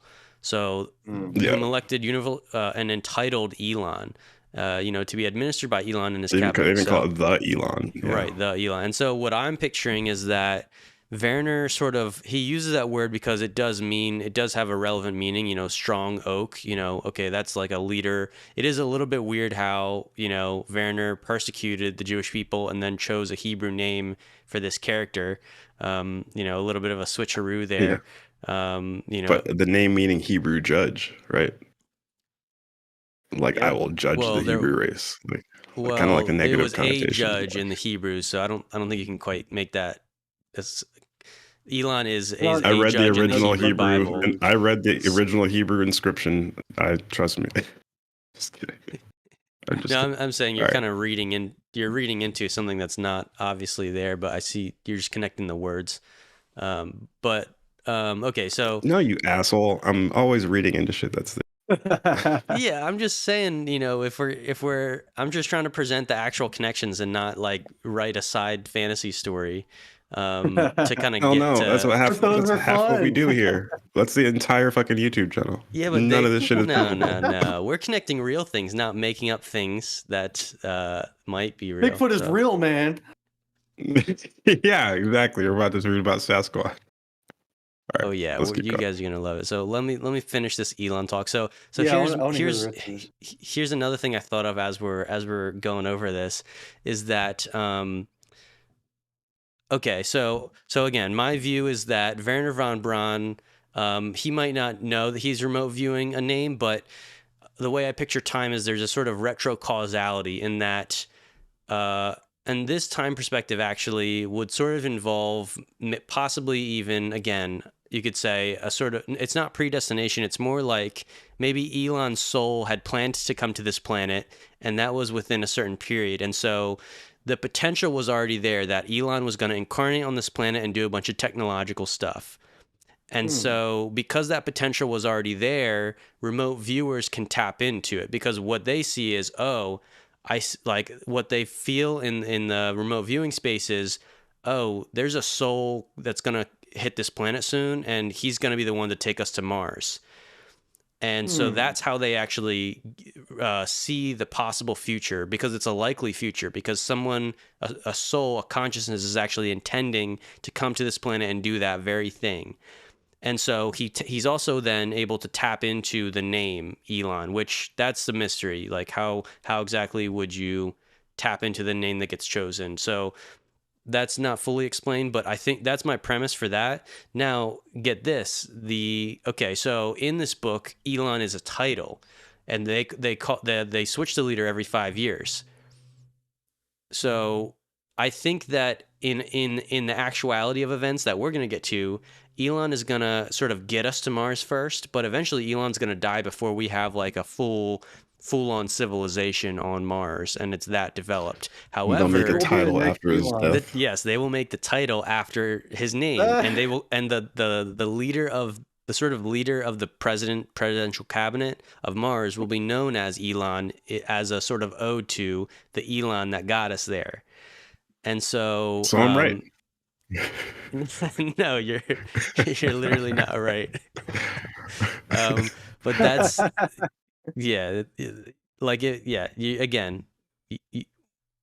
when you write out your case and connect these things, I guess you just compare them. So in the chat, let us know who's more right. What's more likely. that kind of makes me think of that book. Either remote viewing or his parents guessing that he's going to become the guy. Well, it makes me think of that book. Yeah, or the secret Nazi one. I like that one. That one's way more fun. Yeah, but it's still secret Nazi basis. It's still controlling the world. The main premise is still that his parents are guessing that he's going to be that person when he grows up. True. So yeah, but okay. So have you heard of Young Global Leader Initiative, where well, see, that's what makes me think these initiatives, and they groom you. Obama was that too. Like, these aren't far-fetched concepts. His great granddad was CIA. He came out of that same thing. They like find young kids or find them, quote unquote, yeah. and you're literally groomed through Ivy League schools Sure. to become like Well, I guess, senators. but So. you need to do more research and present those connections with his parents, because I've never heard about that, like who his parents were, what kind of connections they had. So I guess I have no clue. if you I'm come just back going to off what me Magna with said that, with the hippie commune shit. right. So yeah, if you come back and say, yeah, I can make that connections, then that's a clear case to sort of describe how this name is getting passed on. Well, yeah, I mean, I guess that would be the same as like, give me proof of the astral projection. I was just going to say, I think that's hilarious that the name Elon becomes a title, because it's kind of like that book, Brave New World, where in the future, everyone reveres Ford because it was written at the time Henry Ford was alive. They're all like, think Ford. And it's like the beauty of automation in the assembly line, and Ford becomes like a deity in this title that people embody. Like, how very Ford-like of you. So it's kind of funny. Elon will end up becoming basically that. Hopefully not, dude. We need to cancel that fool's name. That's stupid, bro. But before we keep going, shout out to the chat, 17 watching right now. Make sure you press like so the video gets to the homepage, and if you haven't subscribed already, hit that subscribe button. And also, we want to talk about, you know what we want to talk about. We want to talk about that swag. What kind of cloths are dripping off your body? We got these new legacy shirts. Magma Sloth is rocking it right now. You can see it. Got the, well, this is one iteration. We got different styles of it. And got a back to it too, so you can see it. Down a little bit further. Foundation for There you go. progress. Got the legacy on the back across your chest or across your back. We got ones that legacies across your chest, and we got the symbol also. Yep, Tachill's pulling it up right there for the people. They're only $30. It takes $21 to manufacture them. We're only making a $9 profit, but those $9 is gonna go to something big. We're trying to create the Mind Body Spirit app so that every person on this planet can track their own mind body spirit progress, and you can find others that are trying to do the same thing, and you can grow together. This is the future, trying to take over social media so that we actually are a progressive planetary society rather than a retrogressive one. So go pick up a shirt. You'll look fly. People be like, dang, man, where'd you get that shirt? And not only will you be crisp, fresh to death, you will also be contributing to something great. So go check that out. The link is in the description. It'll help us out a lot. And again, like the video, subscribe. Let's jump back into this yes, Elon Sasquatch connection. Okay, so we're done with the Elon thing. Okay. I wasn't planning on throwing this in here, but I remembered one of my favorite books is called Chronicles from the Future. And this is a guy in like the 1920s-ish that has this encephalitis lethargica, where the first time it happened to him was he fell asleep for a week and he wouldn't wake up. And so, the doctor was there and basically diagnosed him with this encephalitis lethargica. It's like, yeah, this might happen again. You'll fall asleep and no one will be able to wake you up. And we don't know how long it'll last. And so the next time it happened to him was like in his 20s, and he fell asleep for a year. Now, he was transferred to a hospital in Zurich, and they decided to keep him alive and study him because this is a pretty unknown sort of disease or case, even though it has been seen before sometimes.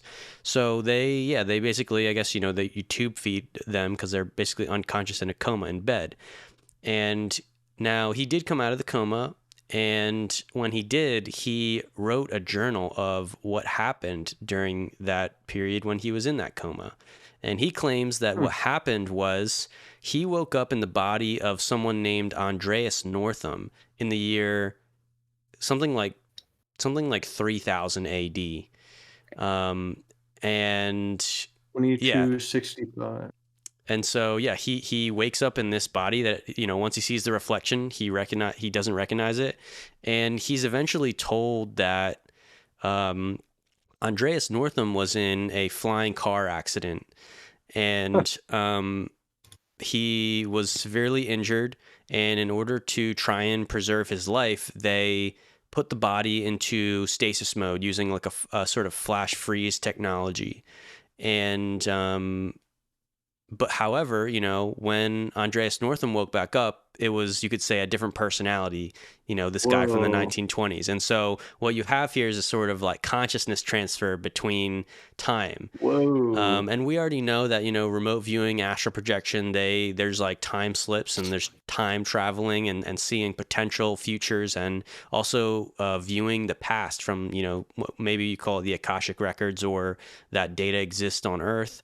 So this is a super unique case. And so in this book, he also gives a summary of some of the centuries, you know, from the 1900s up to 3000. Yeah, to me, this is super believable based on the content. And so in this book, he's got a paragraph here called The Massive Colonization of Mars and the Great Destruction. So this is wild. So I want to read this. So even that frantic colonizing expedition on Mars from the year 2204 and onwards, which lasted about 60 years, is the work of their ancestors at the time of their technological acme. They actually managed to build and maintain entire villages and housing estates on the interplanetary colonies of the Red Planet. Sorry, I'm plugging in my light here. Just went out, so bear with me. Oh, you're good. I'm going to check this one out. The Red Planet. In fact, the colony thrived for several years, even under very adverse conditions for humans. Now, however, the majority of their settlements is in decay. On that planet, nature was the one that prevailed. 20 million souls perished within a few months, mostly Anglo-Saxons and the Slavs, but also many settlers from the mainland of Europe due to the harsh and unexpected change of climate and atmospheric conditions that no human technical device was able to restrain. The indiscriminate natural forces were the cause of the massive Holocaust of 2265. But still, even for just a few years, man's great dream and ambition to colonize another planet came true. The few survivors of the terrible doom of the Columbuses of the ether who managed to return to Earth bequeathed future generations with plenty of stories about another fabulous human feat. Wow. How cool is that? So, again, this book was written, was published probably closer to like in the 70s or something. And so this is a date prediction. Now, again, I'm not one to believe that the future is absolutely set in stone. I think he went to what you would call a possible future. However, in that possible future, the dates that we achieved this at was, I guess, it said 60 years. So it said the destruction happened in 2265, and we had that there for like 60 years. The colonization expedition, was 60 years. So that's 2200. So I guess we can use some of these dates as some estimates here.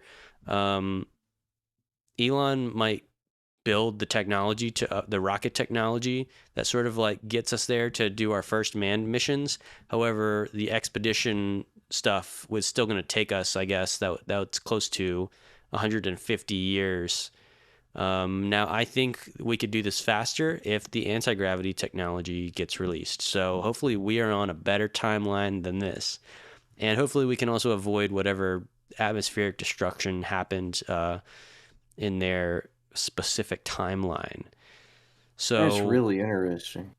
Yeah, and the CIA just released some documents about remote viewing the future of Mars too, right? A couple of weeks back. So maybe we can go over that for Forbidden Scroll if we have nothing else to do.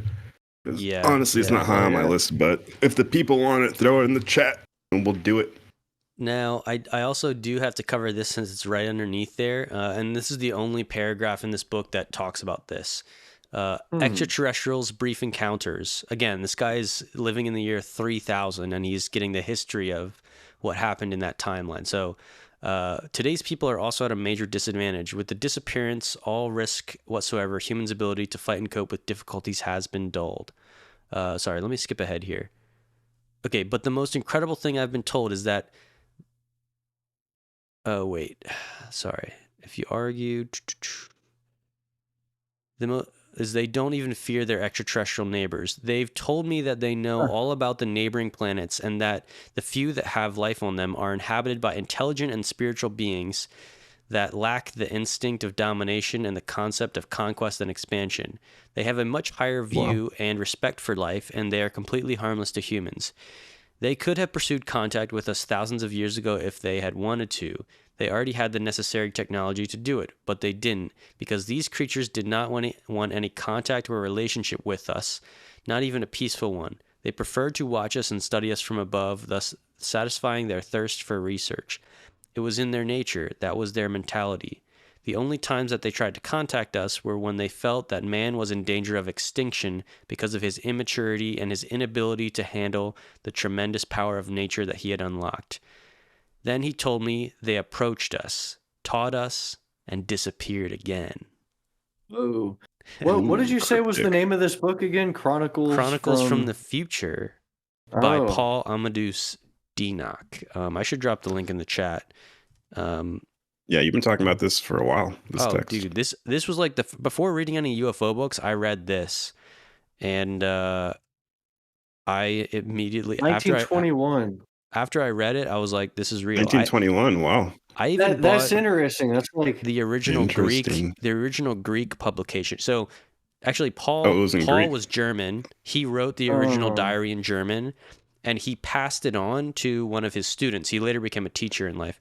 And he gave it to one of his prize students, and he's like, translate this to Greek to practice your translation skills. And his student, George Papachazzi, didn't realize... Papachazzi. He didn't realize what exactly his teacher had given to him until, once he got into the work, he was like, wait, this isn't a fiction story. This is like my teacher's diary. And so, he ended up translating it.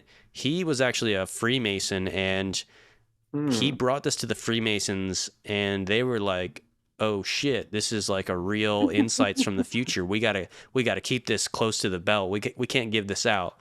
George Papachazzi's disagreed, and so he did end up publishing it for the public. And yeah, this I'm gonna post a link in the chat.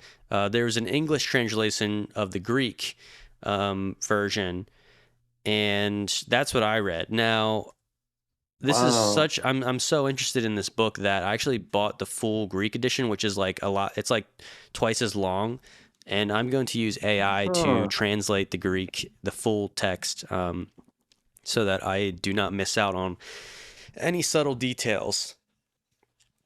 So, yeah, that's that. And if you're still here waiting for the Sasquatch section, I'm waiting for the Sasquatch section, dog. Yes, we're all waiting for the Sasquatch session. We have arrived, and I made a little production here. Now, I have two things here. One of them... So Sasquatch was a military project that was created by DARPA in the 1920s. The Nazi scientists actually created them after World War II. It goes deeper than that. Sorry. I'm just fucking around. The Camus Files. Yeah. So this is an overview of the Camus Files, and we hope you enjoy, and we'll get into this. Welcome back to the Sasquatch Chronicles, where we dive deep into the mysterious origins, history, and intergalactic connections of our ancient elder brothers, the Sasquatch. Today, we're exploring something truly fascinating. Did the Sasquatch come from Mars? What role did they play in the cosmos? And what does this all mean for humanity? To understand where the Sasquatch came from, we have to go back, way back, millions of years, before humans even walked the Earth. According to the Sasquatch message to humanity, the Sasquatch were bioengineered by the Star Elders, an alliance of highly advanced extraterrestrial beings. They were created here on Earth, in the ancient land of Lemuria, as spiritual warriors and guardians of the planet. Their DNA is a mix of extraterrestrial genetics combined with that of a giant lemur species that once roamed our world. This means that, like us, the Sasquatch are hybrids, part earthly, part cosmic. Yeah. But unlike humans, they retain powerful psychic abilities, telepathy, shape-shifting, remote viewing, interdimensional travel, and even teleportation. This makes them one of the most spiritually evolved species on our planet, deeply connected to the fabric of reality itself. Now, this is where things get really interesting. While the Sasquatch were created on Earth, they have not always been bound to it. In fact, they have lived on multiple planets, including Mars and Maldek, a planet that once existed between Mars and Jupiter before it was destroyed in an ancient war. Mars, as we know it today, is barren, dry deserts, cracked landscapes, and a thin, nearly unbreathable atmosphere. But millions of years ago, it was different. It had oceans, forests, and even intelligent civilizations.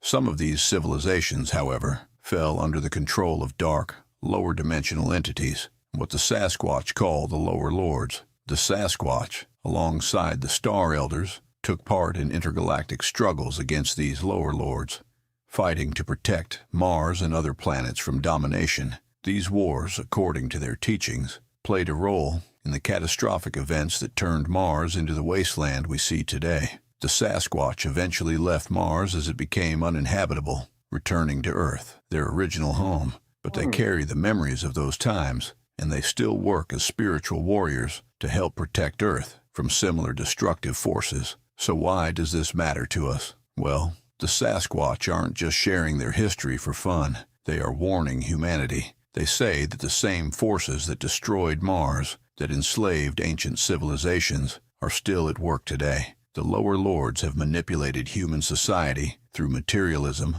war, and technology that disconnects us from nature and spirit. But here's the good news. We still have a choice. The Sasquatch believe that humans have the power to awaken, to reconnect with our true spiritual heritage, and to reclaim our place as caretakers of the earth.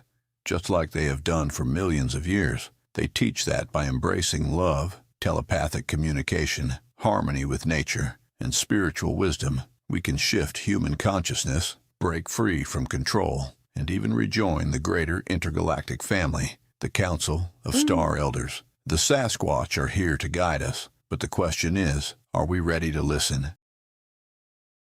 Dude. Ooh. I just gotta That's some say, heat. there couldn't have been a better voice to narrate that. Yeah, I was gonna say, well, first of all, Magma, you can't see your video. Oh, I got that. Second of all, why'd they have to pick the southern voice? So it just, I you know, love it. It's perfect. it I makes mean, it makes it look, feel when you more say realistic, like they- a woodsman, like when a you say woodsman they, voice, like a. They is me Is in that this you? case.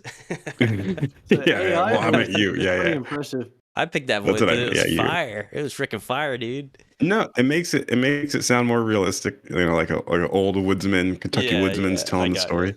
Yeah, that's cool because they're the ones who have the most interaction with Sasquatch. So That's crazy. So That's there's funny. a few things. There's a few things to your unpack here. Magma, mic your mic changed. changed. Oh no. Freaking Um, Discord always messing with this. That's cool. That checks out with the UB. I mean, Yeah, right? No, I mean, not no. I mean, it does not check out with the UB, but one sentence did check out with the UB, There's at least which one is very. No, it's such a specific data point It that is, makes it me is. see I've a connection. I've It never says seen that this they data were point anywhere else. bioengineered from lemurs. Like that's very Yeah. specific to the Let's pull it Urantia up. books Let's that pull it we up. are from. Yeah, let's pull it up for the people. Yeah, the You know, Urantia to us, book, the Urantia book's the third testament, so we take it. We take it as the straight up standard. says we were a modified form of lemurs. That's Lemurs. actually our ancient ancestor. There's actually that a we lot didn't to evolve unpack from here. monkeys. We evolved from lemurs, and it makes sense because Zabumafu or the ring-tailed lemur. I'm gonna put one in the chat right now. Okay. Yeah, where do you Cool. think we should read from? I mean, the first one is just the early lemur types, where, but I mean, this is basically saying, Yeah, you could just read that. yeah, the early lemurs concerned in the ancestry of the human species were not directly related to the pre-existent tribes of gibbons and apes then living in Eurasia and northern Africa, whose progeny have survived to the present time. Neither were they the offspring of the modern type of lemur, though springing from an ancestor common to both, but long since extinct. Ooh. And let me go back to that quote checks there about the lemurs from Sasquatch.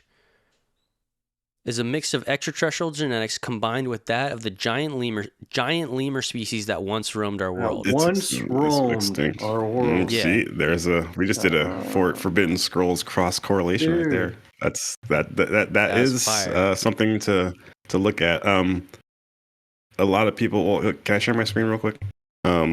Let's play this. because this is kind of a hot topic, especially for the viewers out there, about being evolved from lemurs as opposed to being evolved from monkeys. So check this out. So this is a lemur in action. Dude, those are little humans. Yeah, dude. I mean, it's funny that they use 2 feet and monkeys use 4. It's like that was actually us earlier. Okay, that's the point I'm trying to make. Yeah, so, if you look at lemurs versus humans, what's their dominant appendage? For humans, our dominant appendage is leg. Our legs are stronger and our arms are weaker. Look at a monkey, it's the opposite. Their arms are stronger. They walk on their arms and their legs. But a lemur, what's the most dominant appendage? Their legs. They walk. You saw that and video a like that. Sasquatch. That's how they operate like that. They're just, and a Sasquatch, their legs are their dominant. Especially considering the theory of morphogenic fields, how genetic DNA and proteins don't play as crucial of a role in our genetic makeup as we may have initially thought. Morphogenic fields actually play a bigger role, while DNA actually handles more like the smaller details and the functions. And so we could have, although we share a lot of genetic makeup with chimpanzees, that may not indicate that they are our direct ancestors. It could just be like they share a lot of similar functions and all that. But these early lemur types, which chimpanzees could have also mated with, perhaps, I don't know. That could be a missing link. These giant lemurs. That's really interesting. Yeah, we lost your video again real quick, but yeah, what you're saying is right. Like the DNA is like the code, and the morphogenic fields would be the algorithms, right? Like us and monkeys or us and chimpanzees could share similar DNA code, but the morphogenic fields are different. Just like the video that you played of the flatworms, when they cut flatworms in half. Yeah. And then they generated a flatworm with 2 heads, one on the head, one on the tail. And then they took away any type of electromagnetic stimulus, and when it reproduced, its babies were the same. So it shows that it was more than just the DNA. It was the electromagnetic field that manipulates the DNA. So like exactly, us and chimp, your mic is different again, but it's like the same thing with us and chimpanzees. They have the same DNA code, but their genetic fields are different, so they look a little bit different. But that's another controversial point from the Urantia book. It says we evolved from lemurs, and that funny little video we just saw right there kind of shows you it makes sense because the lemurs, their legs are stronger than their arms. It's obvious. It just, you can look at it and be like, yeah. Side note, that would be hilarious having those things running around, just like looking out the window and seeing lemurs hopping around. Like that'd be fucking hilarious, dude. And remember they call it Lemuria, right? Lemuria. Oh, that's right. You know. Lemuria. Okay. No, there's tons of connections here. Yeah, there's also. Ooh, are you pulling up? Oh, I got law of one. I want to mention the law of one. Talks about Bigfoot. Yeah. So, Tyler, did you have something, or should I read some of these? I was just gonna say, with all those unusual UFO contact books that came out throughout like the 70s and 80s, there were a few that would claim they would see Bigfoot like go into a flying saucer and fly off. Yeah. So that's actually a common part of UFO lore, because Bigfoot's an alien. Bigfoot's an ET. Absolutely. Yeah, and so on the surface level, that sounds crazy because you're basically, most people think, oh, you're just combining 2 conspiracy things that aren't real. ETs and UFOs and Sasquatch. And now we find out. Yeah, we are. My question is, when are they going to talk about Sasquatch in these government hearings? Like, are we going to get there? Like, are we going to acknowledge that? Because, that's in the same world here. Don't get it twisted. The Sasquatch have psionic assets, and they are writing a select few books to reveal their kind. And if you're not reading it, you're messing up. So yeah, it's like we got Immaculate Constellation that's talking about the different types of crafts. When are we gonna get the Immaculate Lemurian biological? Yeah, and then the Bigfoot's on the list. Like, oh shit, Sasquatch is for real. I just gotta say, it would add up too why we can't find any physical evidence of Sasquatch, because they're leaving this world. We'll cite them in the desert, or I mean in the woods somewhere, and then they'll hop on their craft and take off. But they're not like actually dying and decaying on the ground, so that's why we don't actually find their skeletons or something. Ra actually explains that. We'll see if we get to that quote here. So, okay. I am Ra. This is from session 9. I am Ra. There is no second density consciousness complexes here in your sphere at this time. However, there are 2 races which use the second density form. One is the entities of the planetary sphere you call Maldek. These entities are working their understanding complexes through a series of what you would call karmic restitutions. They dwell within your deeper underground passageways and are known to you as Bigfoot.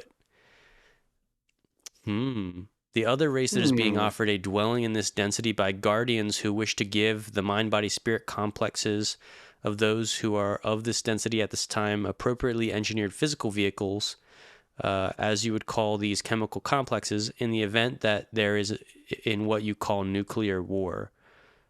I don't understand what these vehicles, how they're appropriate for nuclear war.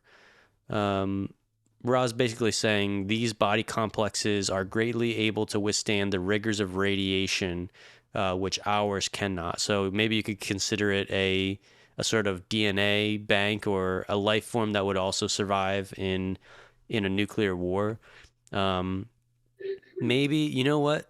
Maybe Bigfoot was sort of bioengineered partly for that reason, because they had already suffered a nuclear war on Mars and Maldek.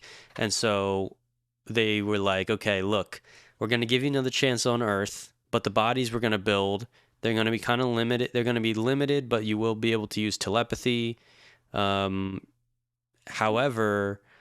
if another nuclear war happens on the planet, your bodies are going to survive it, because you need to work out your karma. You can't just die again, and we're not going to transport you. We're not transplanting you to another planet again. This is your chance. So I think that's an interesting connection there. And so let's see here. Here's some other more Bigfoot talk. 2 types of Bigfoot. And then Ross says there are 3 types of Bigfoot if you will accept that vibratory sound complex used for the mind-body-spirit complex. Oh, the first 2 we have described. The third is a thought form. Okay, thought form Bigfoot. Is that like astral Bigfoot? Or maybe it's like not really a Bigfoot, but, well, the inner planes Bigfoot, I guess you could say. Okay, so then let's see. There was that quote about why no Bigfoot remains are found. Why are there no Bigfoot remains found after the Bigfoot entities died on the surface? Has there never been any remains found? I am Ra. You may suggest that exploration of the caves which underlie some of the western coastal mountain regions of your continent will one day offer such remains. They will not be generally understood if this culture survives in its present form long enough in your time measurement for this possibility vortex to occur.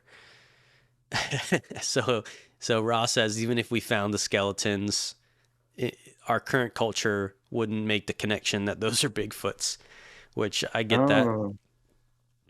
Yeah, I mean, because people would consider it like a form of ancient hominid, like a homo, like an ancient form of homo. Yeah, but even not to be confused with the modern homo. In archaeology, it's like a taboo to talk about like ancient races of giants, because it's considered like sort of not real, pseudo. And so I don't know, Gigantopithecus is real. Yeah, but remember there was a Mysterious Universe episode where they talked about how like within the archaeological communities, it's sort of like downplayed when they find, skeletons, or maybe even covered up, when they find skeletons. So it's I don't know, Smithsonian. I think it's just not like popular. Like even if you find the bones, to kind of support that, it's sort of just an anomaly. Like what would it take to actually find enough like bone structures to be like, this is like this is like a very different hominid species. Like this is not something we know about. I think bones aren't like, they're almost not enough for people to think Bigfoot is real. Like you would really need to see, actual Bigfoot colonies or something, up close documentary footage. I don't think we're going to get that, because Camus says they are very telepathic and can do a lot of, things that would really kind of blow our mind and dealing with altering our consciousness. So, okay, I have another audio narration here, and this is the pyramids in relation to Sasquatch. So Elder Camus gives us some knowledge on Earth and Mars pyramids and their role. So I guess let's just play some of this now. You mind if I read one quick paragraph? Yeah, go ahead. Just from the Urantia book, just talking about the different types of extraterrestrials they are. This is from the atmospheric types. It says the different types of gas that planets have and the ability to breathe it will classify you in a different classification. Like beings such as the Urantia races, the Earth races, are classified as mid-breathers. You represent the average or typical breathing order of mortal existence. If intelligent creatures should exist on the planet with an atmosphere similar to that of your near neighbor, they would belong to the super breather group, while those inhabiting a planet with an atmosphere as thin as that of your outer neighbor Mars would be denominated sub-breathers. Ooh. If mortals should inhabit a planet devoid of air like your moon, they would belong to a separate order of non-breathers. This type represents a radical or extreme adjustment to the planetary environment and is separately considered. Non-breathers account for the remaining 1% of Satania worlds. And D-Bake, your audio is dropping out.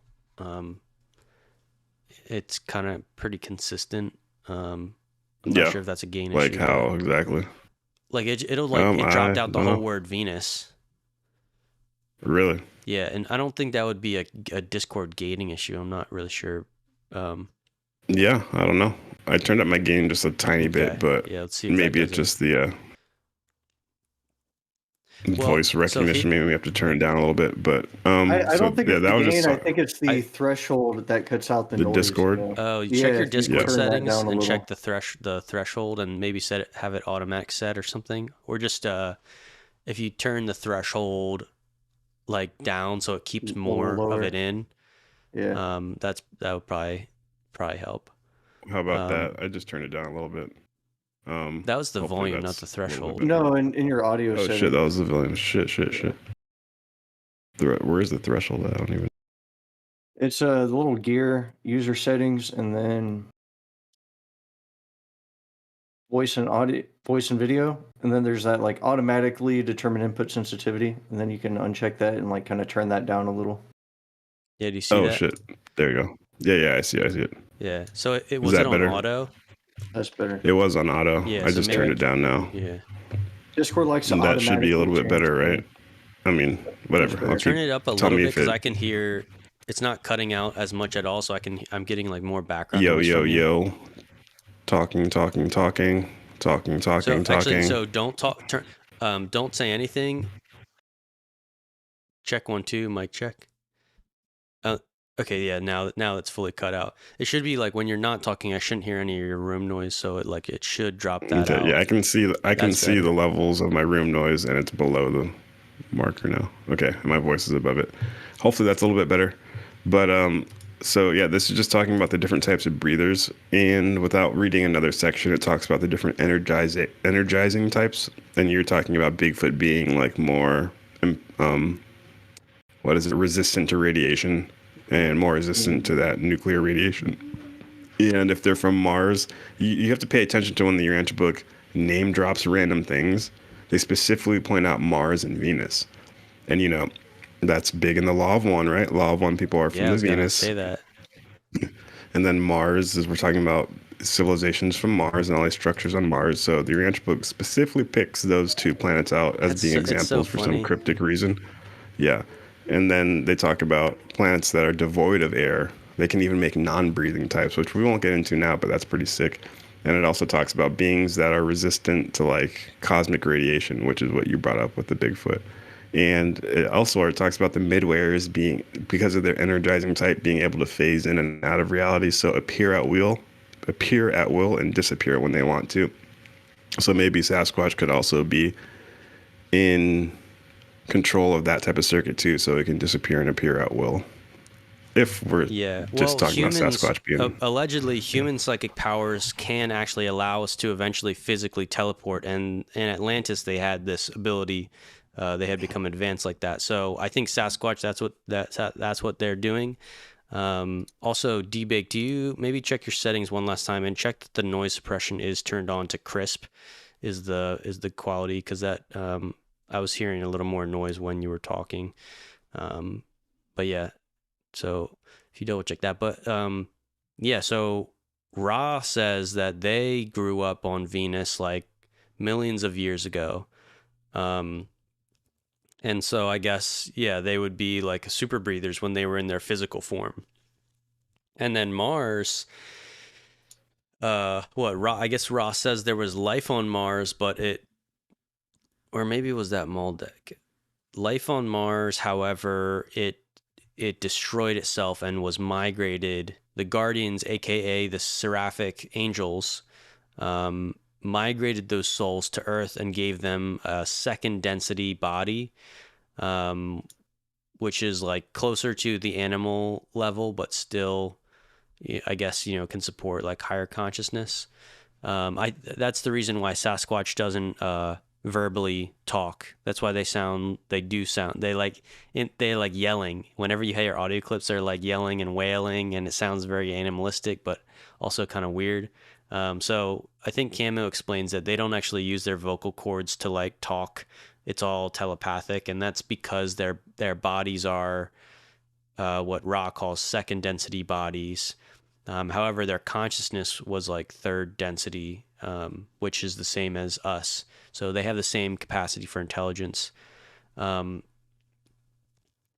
Okay, so what we covered, was that it of that your entry quote that you wanted to cover?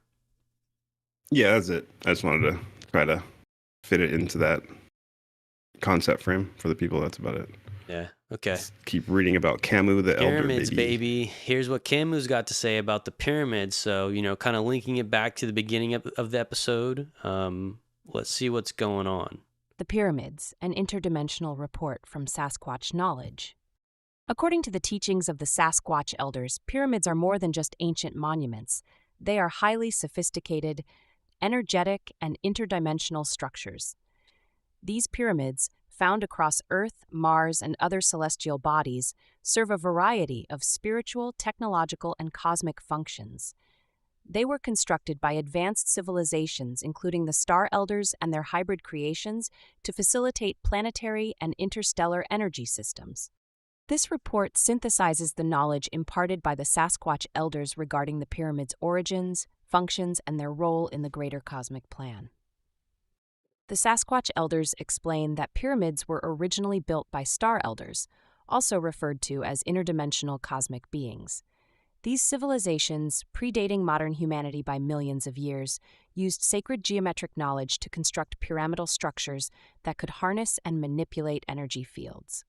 Several species played a role in the construction of these structures. The Anutans Anai, an advanced long-headed race of Star Elders, were known for their skills in genetic engineering and planetary grid work. The Ren, or Asepi, a lizard people race, specialized in utilizing advanced crystalline technologies for energy transmission. The Sasquatch elders were not primary builders, but served as protectors and wisdom keepers of these sites, ensuring their knowledge was not lost. The pyramids on Earth, Mars, and other planets were part of a network of intergalactic energy stabilizers designed to maintain balance within solar systems and beyond. The presence of pyramids on Mars suggests that it was once inhabited by advanced beings. According to Sasquatch knowledge, Mars was once a flourishing planet with a rich atmosphere and oceans. However, it suffered a catastrophic event that resulted in its near-total desertification. The pyramids on Mars predate Earth's pyramids and were constructed as energy beacons by an ancient civilization that worked alongside the Star Elders. These pyramids still function as holographic information storage devices and portals for interdimensional travel. Mars pyramids are aligned with Earth's pyramids, suggesting a once active interplanetary civilization that connected both planets. Keys of Enoch Pyramids act as Camu planetary energy stabilizers, harnessing and amplifying natural electromagnetic frequencies from ley lines. Their geometric amplification allows them to capture and redistribute cosmic energy. They vibrate at a frequency that aligns with the natural Schumann resonance of a planet, helping to stabilize planetary consciousness.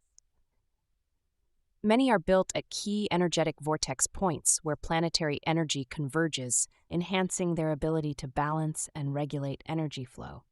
This function is still active today, even if humanity is not consciously aware of it.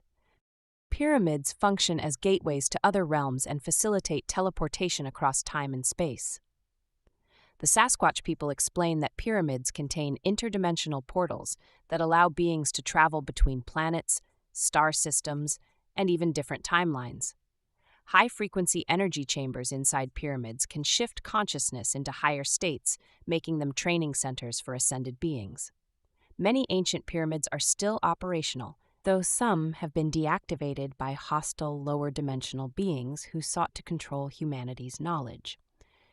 Pyramids serve as holographic repositories of ancient knowledge. Information is encoded in crystalline structures within the pyramids, allowing them to function as libraries of consciousness. Those who meditate or spend time near pyramids may experience downloads of wisdom, visions, or even contact with star elders. This knowledge is not only historical but also blueprints for planetary ascension. One of the most advanced functions of pyramids is their ability to generate and manipulate energy, including wireless electricity and plasma energy. Pyramids are designed to harness natural telluric currents, converting them into usable energy. Some pyramids, especially those built with crystalline components, serve as nodes for free energy production. Pyramidal energy fields can manipulate gravity, which may explain how ancient civilizations lifted massive stone blocks with ease. This technology, if rediscovered, could eliminate the need for fossil fuels and restore Earth's energy system to a sustainable, harmonious state. Pyramids are also spiritual and physical healing centers. The energy inside a pyramid enhances the body's natural healing processes and raises cellular vibration. Certain frequencies within pyramids help repair DNA, making them sacred spaces for spiritual evolution. They were used for rejuvenation by ancient beings who understood vibrational medicine. Many modern experiments with pyramid energy have shown enhanced plant growth, water purification, and physical healing effects. According to the Sasquatch elders, humanity once possessed direct knowledge of pyramid technology. However, this wisdom was stolen and suppressed by a group of beings known as the Lower Lords. The Lower Lords, who are reptilian and insectoid overlords, sought to control planetary energy grids and limit human consciousness. They sealed off or destroyed many pyramids, preventing them from being used as portals for ascension. Instead of benefiting humanity, some pyramidal structures were repurposed for negative energy harvesting, feeding into the fear-based control system that still governs Earth. The pyramids on Mars were once part of an interplanetary civilization that was wiped out in an ancient war. The destruction of Mars's atmosphere and civilization was a warning to Earth, showing what happens when beings choose greed and domination over spiritual balance. Some pyramidal structures on Mars remain intact, acting as dormant energy beacons, waiting for the right moment to be reactivated. The Sasquatch elders urge humanity to rediscover the sacred knowledge of the pyramids. This involves meditating within or near pyramids to reactivate dormant DNA and memories, learning how energy grids work and how they affect consciousness, and awakening interdimensional perception, allowing access to the stored wisdom in these structures. As Earth undergoes a spiritual awakening, pyramid technology will become increasingly relevant. More hidden pyramids will be revealed, both on Earth and Mars. Humanity will have to decide whether to embrace their true history or continue under deception. Those who open their consciousness to interdimensional knowledge will play a crucial role in Earth's ascension process. Pyramids are far more than ancient tombs or monuments. They are advanced interdimensional tools designed to harmonize planetary energy, facilitate star travel, store cosmic wisdom, and heal humanity. Their knowledge was suppressed, but as more people awaken to the higher truths, the pyramidal grid can once again become a source of empowerment and enlightenment. The pyramids on Earth, Mars, and beyond are waiting for humanity to remember their true purpose. Wow. Thank you, Camus. Pretty dope. That's Pretty interesting. freaking dope. Yeah, I mean, it lines up with the keys. Hardcore. I mean, we literally just read out of the keys, and that's exactly what It the lines keys up. of Enoch and Enoch says. I mean, this person could have just read the keys of Enoch and thrown that Bigfoot spin on it, but That's true. That's checks true. out. Checks out. Now it's interesting they mention a long-headed precursor race that built structures on Mars. The cartoon Invader Zim has that exact plot. There is an ancient race of aliens with these long heads, and they build these vehicle structures on Mars. And I wonder what did that artist know? What was he reading to get those ideas? It mentioned telluric energy. I had to look that up. Google says telluric energy refers to the natural electrical currents that flow through the Earth's crust and mantle, essentially the Earth's magnetic field, generating low-frequency electrical currents that are constantly present and can be detected at or near the surface. These currents are often called telluric currents and are caused by changes in the Earth's magnetic field, primarily due to interactions between the solar wind and the ionosphere. So it's interesting. It was talking about they were able to harness that energy, and it kind of sounds like a source of free energy. I guess, just harnessing the flow of the currents of the planet. I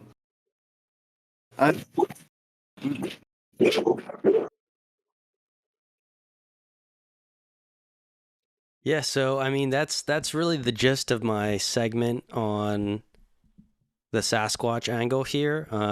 Again, I am not sure that we are ever going to get to the Sasquatch within, these UAP revelations. However, the conversation will at least be opened as disclosure marches on, and you can get the front row seat to the early first dibs on this secret knowledge entering our consciousness. New knowledge coming to mankind in 2026, aka Sasquatch Messages to Humanity. Let's make this a New York Times bestseller. I dropped a link in the chat. Go ahead, buy it on Amazon. Leave a rating. It's dank. Highly recommended. There's 3 of these books. I have read the first 2. Yeah, I'm definitely going to check that works out. for Big Sasquatch, so Big Sasquatch. I got a few more images here pulled up that I would like to share before I dip out. About some more mysteries on Mars, and just hitting it with a rational angle, a little dose of rationality here. Okay, I see. So we got. You don't think our segments were rational, or maybe specifically my segment? Your segments might be the most rational. Actually, it kind of explains everything. I think you're just playing into the modern material. You're just you feel this. You feel the crowd behind you all believing that Sasquatch isn't real, and so now you'll do the rational segment. So let's hear it. Let's hear the rational segment. Dude, I like the more irrational, the funner to me. Like, that's why we're here, to talk about the craziest. Well, I guess my premise is that just because it's out of your daily life does not mean it's not rational. People think that UFOs and stuff are irrational. No, you're just not looking at it. If you look at it, it becomes rational, because then you start to recognize the patterns. Adds up. It's when you have access to a story without understanding a large data set, then it looks irrational. But the data set is out there, but it's up to you to find it. The pioneers of reality, of science, of philosophy, they go out and they find the data set. They don't wait until big mainstream comes and says, hey, we've compiled the Sasquatch knowledge for you. This is what we found. That's right. Well, yeah. I'm just going to go through some mysterious images and some potential explanations for these images, but I'm still leaving it open. It's very, very open to some possibilities that Mars could have been inhabited. But so this first image here is very mysterious. It looks like some trees and forests on Mars. It really makes you wonder, are there actually tree-like structures on Mars? That's a real Mars image right here? Yeah, this is a real photo of Mars. That's sexy. Yeah, it's really thought-provoking. There are giant fungi or something. Yeah, there's a few images like this here. You can see what looks like shadows being cast by bushes or something. This looks like a giant tree stump. And there are a ton of photos like this of Mars. There's also these weird What is that? What the fuck? spider-looking structures. How big are those? Are those supposed to be like hundreds of kilometers? 300 meters is a scale here. Meters. So they're decently large. Okay. Weird spider-looking, crater-looking things. Now, there is a explanation for this. Apparently, these are actually. It has to do with Plumes of smoke? it's the carbon cycle on Mars. I guess the northern hemisphere is a lot colder and the southern hemisphere is a lot warmer. And there isn't a natural water cycle on Mars, although there is plenty of frozen water on the surface and potentially under the surface. That's what they want you to think. That's what they want you to think. But apparently, carbon, there's frozen carbon that is basically frozen on the surface. And the white stuff, I believe, is frozen ice, possibly ice water.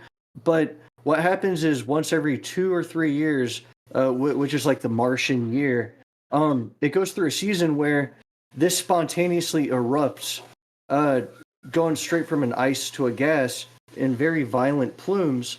That's an artist's depiction of what it would look like. And that's apparently what we're seeing here, creating these structures that could actually be what we see there. Yeah, they're Mars farts.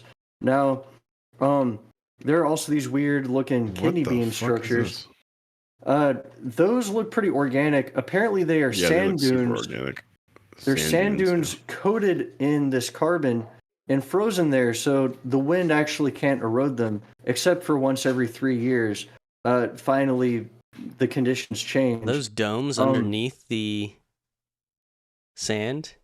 Yeah, they're domes bulging. It looks up. like a white smooth surface. I know that's probably just from because we're so far according to away. my studies, those are ancient Sasquatch ritual domes that only get activated every 20,000 years to fight the Greys. They very well could be. There are all kinds of interesting ice dunes found on Mars. Now, this one was interesting. Speaking of Sasquatch, god damn, I was hoping you were going to pull this photo up. Yeah, is that literally Sasquatch? Little. Is he frozen in stone? I don't know. There's no explanation. I think it's a stone effigy of Sasquatch. That was picked up by a rover. The ancient civilization. Yeah, that picture went around when I was young, and I remember it was like, it said like a Egyptian statue. That's what they called it or something. Oh, just like saying, it kind of looks like Sasquatch, so it's still up there, you know? Yeah, grainy AF. That's why. Yeah, of course. Makes me a believer. There's also all these weird trails covering Mars. Apparently these are from dust devils. There are actual tornadoes that swarm all over Mars and they leave these trails. A rover actually also drew a dick on Mars, so very mature. Real mature. There's some other cool structures. There's like what looks like a frozen plant or coral that a rover found. Apparently a crystalline structure. And this looks like a door. Yeah, now. Yeah, boy. Scientists say it was natural erosion. Star Brothers. I don't know. I mean, that's pretty well carved in there. That's the entrance to the temple. Yeah, I'm pretty sure the Elon lives behind there. The Elon. This is actually a full panoramic view, and you can actually zoom in here. Now you can see some chiseled out chunks here, but that just does look like a perfect doorway, doesn't it? That does. Nice. It does. Wait, go back to those other chiseled out chunks, though. I mean, okay, you can kind of see they how are kind of geometric, plausible. And, they're pretty straight lines, like with the way that the rocks are broken. It could have been a chunk, like you can see a kind of rectangular chunk laying exactly, here, so and then that falls out, and then rolled away or that's whatever. Why I'm honestly not a big fan of like any like photos that are alleged structures on Mars. I think some of them, if you're like an archaeologist or like you'll have a little like the these images that we're talking about with the square base. That's like a little more obvious because it's a very large structure. But a lot of these other ones, it's just like I don't think you can use it as like evidence. It's just like anomalous. It's just very anomalous. This one was weird. It kind of looks like a skeleton or something. And the explanation behind this is that long, long ago, there actually was water coating Mars, and it allowed certain minerals to seep into the stone.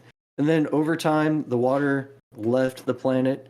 And as it's eroded, these little columns are left behind. That's also an explanation for the larger pillar-like structures we see. And yeah, that's really it. But some good news is a rover has actually just discovered near a crater some complex organic molecules that don't seem like they could have appeared there if life wasn't present. This says, to identify organic Martian material, the Martian soil Curiosity drilled into sedimentary rocks known as mudstone from 4 areas near Gale Crater. The mudstone gradually formed billions of years ago from silt that accumulated at the bottom of the ancient lake. The rock samples were analyzed by SAN, which uses an oven to heat the samples. And then kind of going on, it talks into it talks on some of the chemicals that were found. I actually lost that on this page, but yeah, it's pretty interesting. I mean, they're organic finding molecules contain carbon, hydrogen, also oxygen, nitrogen, other elements. That's pretty I'm getting cool. sleepy. Yeah, there's too like much sulfur and science. stuff. Too much rationality. Yeah, but the most Yeah, interesting you're back to one is the these woo. mega structures. Like, that looks like a big foundation right there. And I don't think there's any rational explanation for something like that. Good segue. Nice. There is no rationale explanation. It must be aliens. Duh. Don't you feel stupid? What else could it Not be? believing in aliens. We figured it out, guys. Come on. Now, I got actually a couple clips I want to riff off what you're talking about. Not many people know this. I just wanted to let you know about how trustworthy NASA and different government organizations can be when sharing information with the public. More from the Y files. We'll put that link of the video in the description. So let's check it out. Life did evolve on Mars, and the face and other artifacts are not piles of rocks, but are actually ruins of a long-lost society. We have to ask, what happened to that ancient civilization? Well, the answer to that question could be the reason that the governments of the world have... Whoops. Sorry about that, guys. I was so ready. I was so The primed. geomorphic natural hypothesis is thus left with no mechanism.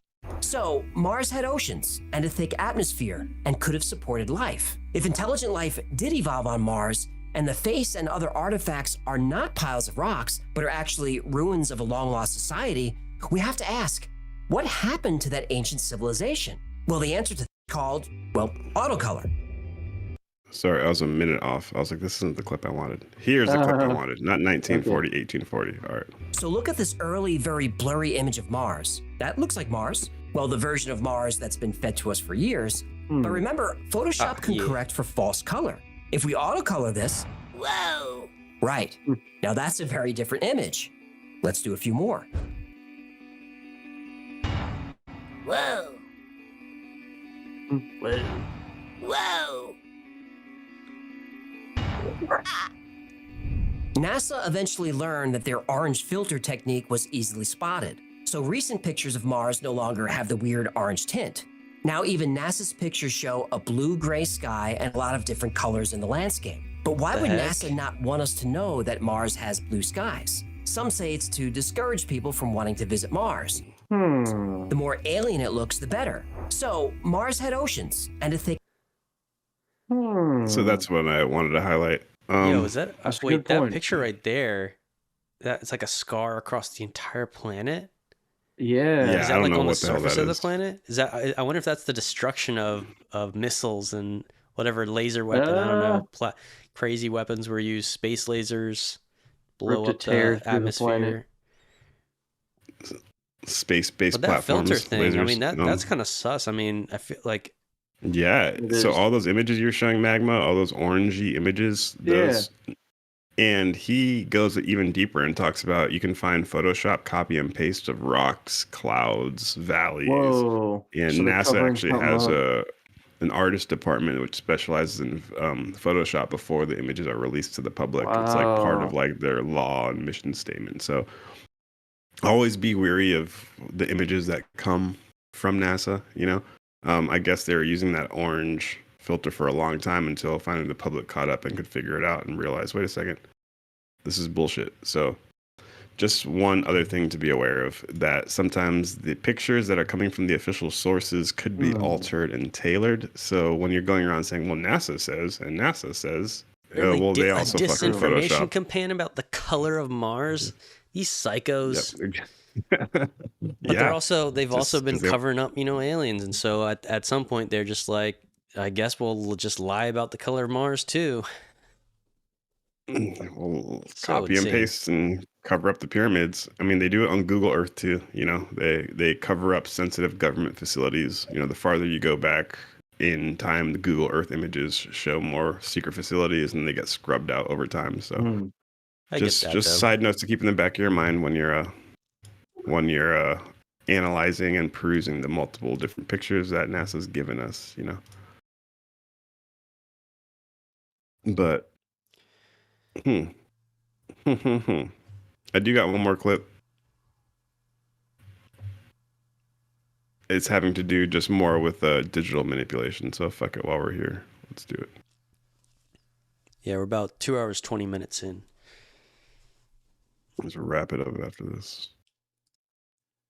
It would be forever known as the Catbox image. But it looked like this image was deliberately manipulated by NASA. Lan Fleming, a NASA contractor, went back to the source data and tried to reproduce the Catbox image. At first, he couldn't, but eventually, after applying 14 different Photoshop filters, he was able to do it, and he realized this could not be done by accident. JPL removed most of the tonal variation in the original image that gives the observer the visual cues to the real three-dimensional shape of the object. They added false visual cues to give the object its rough, jumbled appearance, inadvertently falsifying the appearance of the surrounding terrain as well. The Catbox is not a poor enhancement, as it is often called. It is a crude but very effective fraud perpetrated by employees or contractors to the United States government. Even if the face is proven to be completely natural, this is inexcusable misconduct and a gross abuse of power. If the face ultimately is proven to be artificial, the Catbox will certainly come to be regarded as the greatest, most malicious, and most destructive scientific hoax of all time. Ever since So just some insider information. Yeah, because they took like a couple, 2-3 photos initially of the Mars face, and it looked like a face from every angle, and then magically they came out with this photo. Yeah. So beware, stay frosty out there, my cosmic brothers and sisters. And I think this might be the end of the live stream. No, I'm sorry. I hope you guys enjoyed it. Thanks everyone. Definitely hit that like button before you leave. Helps get us into the algorithm so other people can see what we're talking about. Hope you enjoyed all the channeling from Camus the Elder, Sasquatch, and the Star Elders, and I hope you guys liked the planetary network that the pyramids set up on different planets.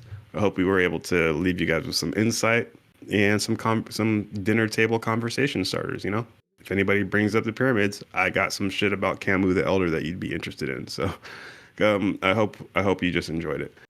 Obviously, hit that subscribe button. If you're not subscribed, you're fucking up. Hit the subscribe button. If you are subscribed, make sure you share it, leave a comment, and if this is your third video by now, you better pick up a shirt. You should have picked up a shirt by now. Magma's rocking them right now. Got the Legacy FHP blasted across the back, blasted across the chest. We have a bunch of different editions, a bunch of different colors. He's rocking that tan color. I got the black. We got white. We got pink. So go check those out. And we got a bunch of other different cool UFO type shirts. The store link is in the description. Rep the Planetary HQ, and with that money, you will be helping contribute to the planetary-wide Mind Body Spirit network, the Mind Body Spirit app that we're trying to get to you as fast as possible. So the quicker you buy a shirt, the quicker we will be able to implement that on planet Earth. Again, you know me, I'm D-Bake the Wise, and I'm gonna let my brothers say some final thoughts before we tune out. I'll just say the nature of reality is a lot stranger than any of us are willing to admit. So by looking at the weird and the unusual, we can extrapolate a bigger picture that the little details themselves don't immediately reveal. Keep your head on a swivel. So thanks for watching, everyone. My only last closing notes to you would be, remember that pioneers seek and they shall find, and NPCs just take reality as it's told to them by the higher-ups. So Don't be an NPC. Also, I want to shout out to all the special agents out there watching us who are becoming conscious and cosmic citizens. And I want to implore you to become a whistleblower for Sasquatch. Dig into the files, and you could be the David Grush that reveals Sasquatch to a select security subcommittee. And we would fully support you. We would make an episode about you. We would invite you on the podcast to do an interview. However, we would probably not want to be you in that situation. That would be very very difficult. However, we would love to see it. And we are also revealing Sasquatch to the world, however, in a manner that has much less scrutiny.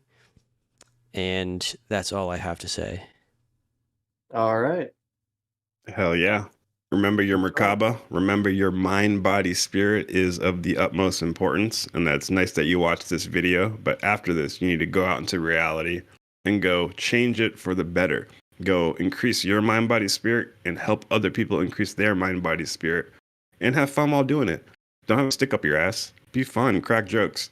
Because we can all grow and develop, become the best people we can be. Can you imagine experiencing a reality that's at the tip of what you could possibly experience? That is within your grasp, and you can do that together with your friends, family, people that you meet. We can all grow together in the mind, body, and spirit. So that's the purpose of us creating these videos. We always talk about these crazy celestial concepts and we have fun with it, but ultimately speaking, we want to make sure that you use these concepts as fuel to keep propelling you forward in time and space, to help you increase your mind, body, spirit complex. So remember that. Hope you guys enjoyed the podcast. Like the video, hit that subscribe button. And this is Legacy, Planetary HQ, out, dog.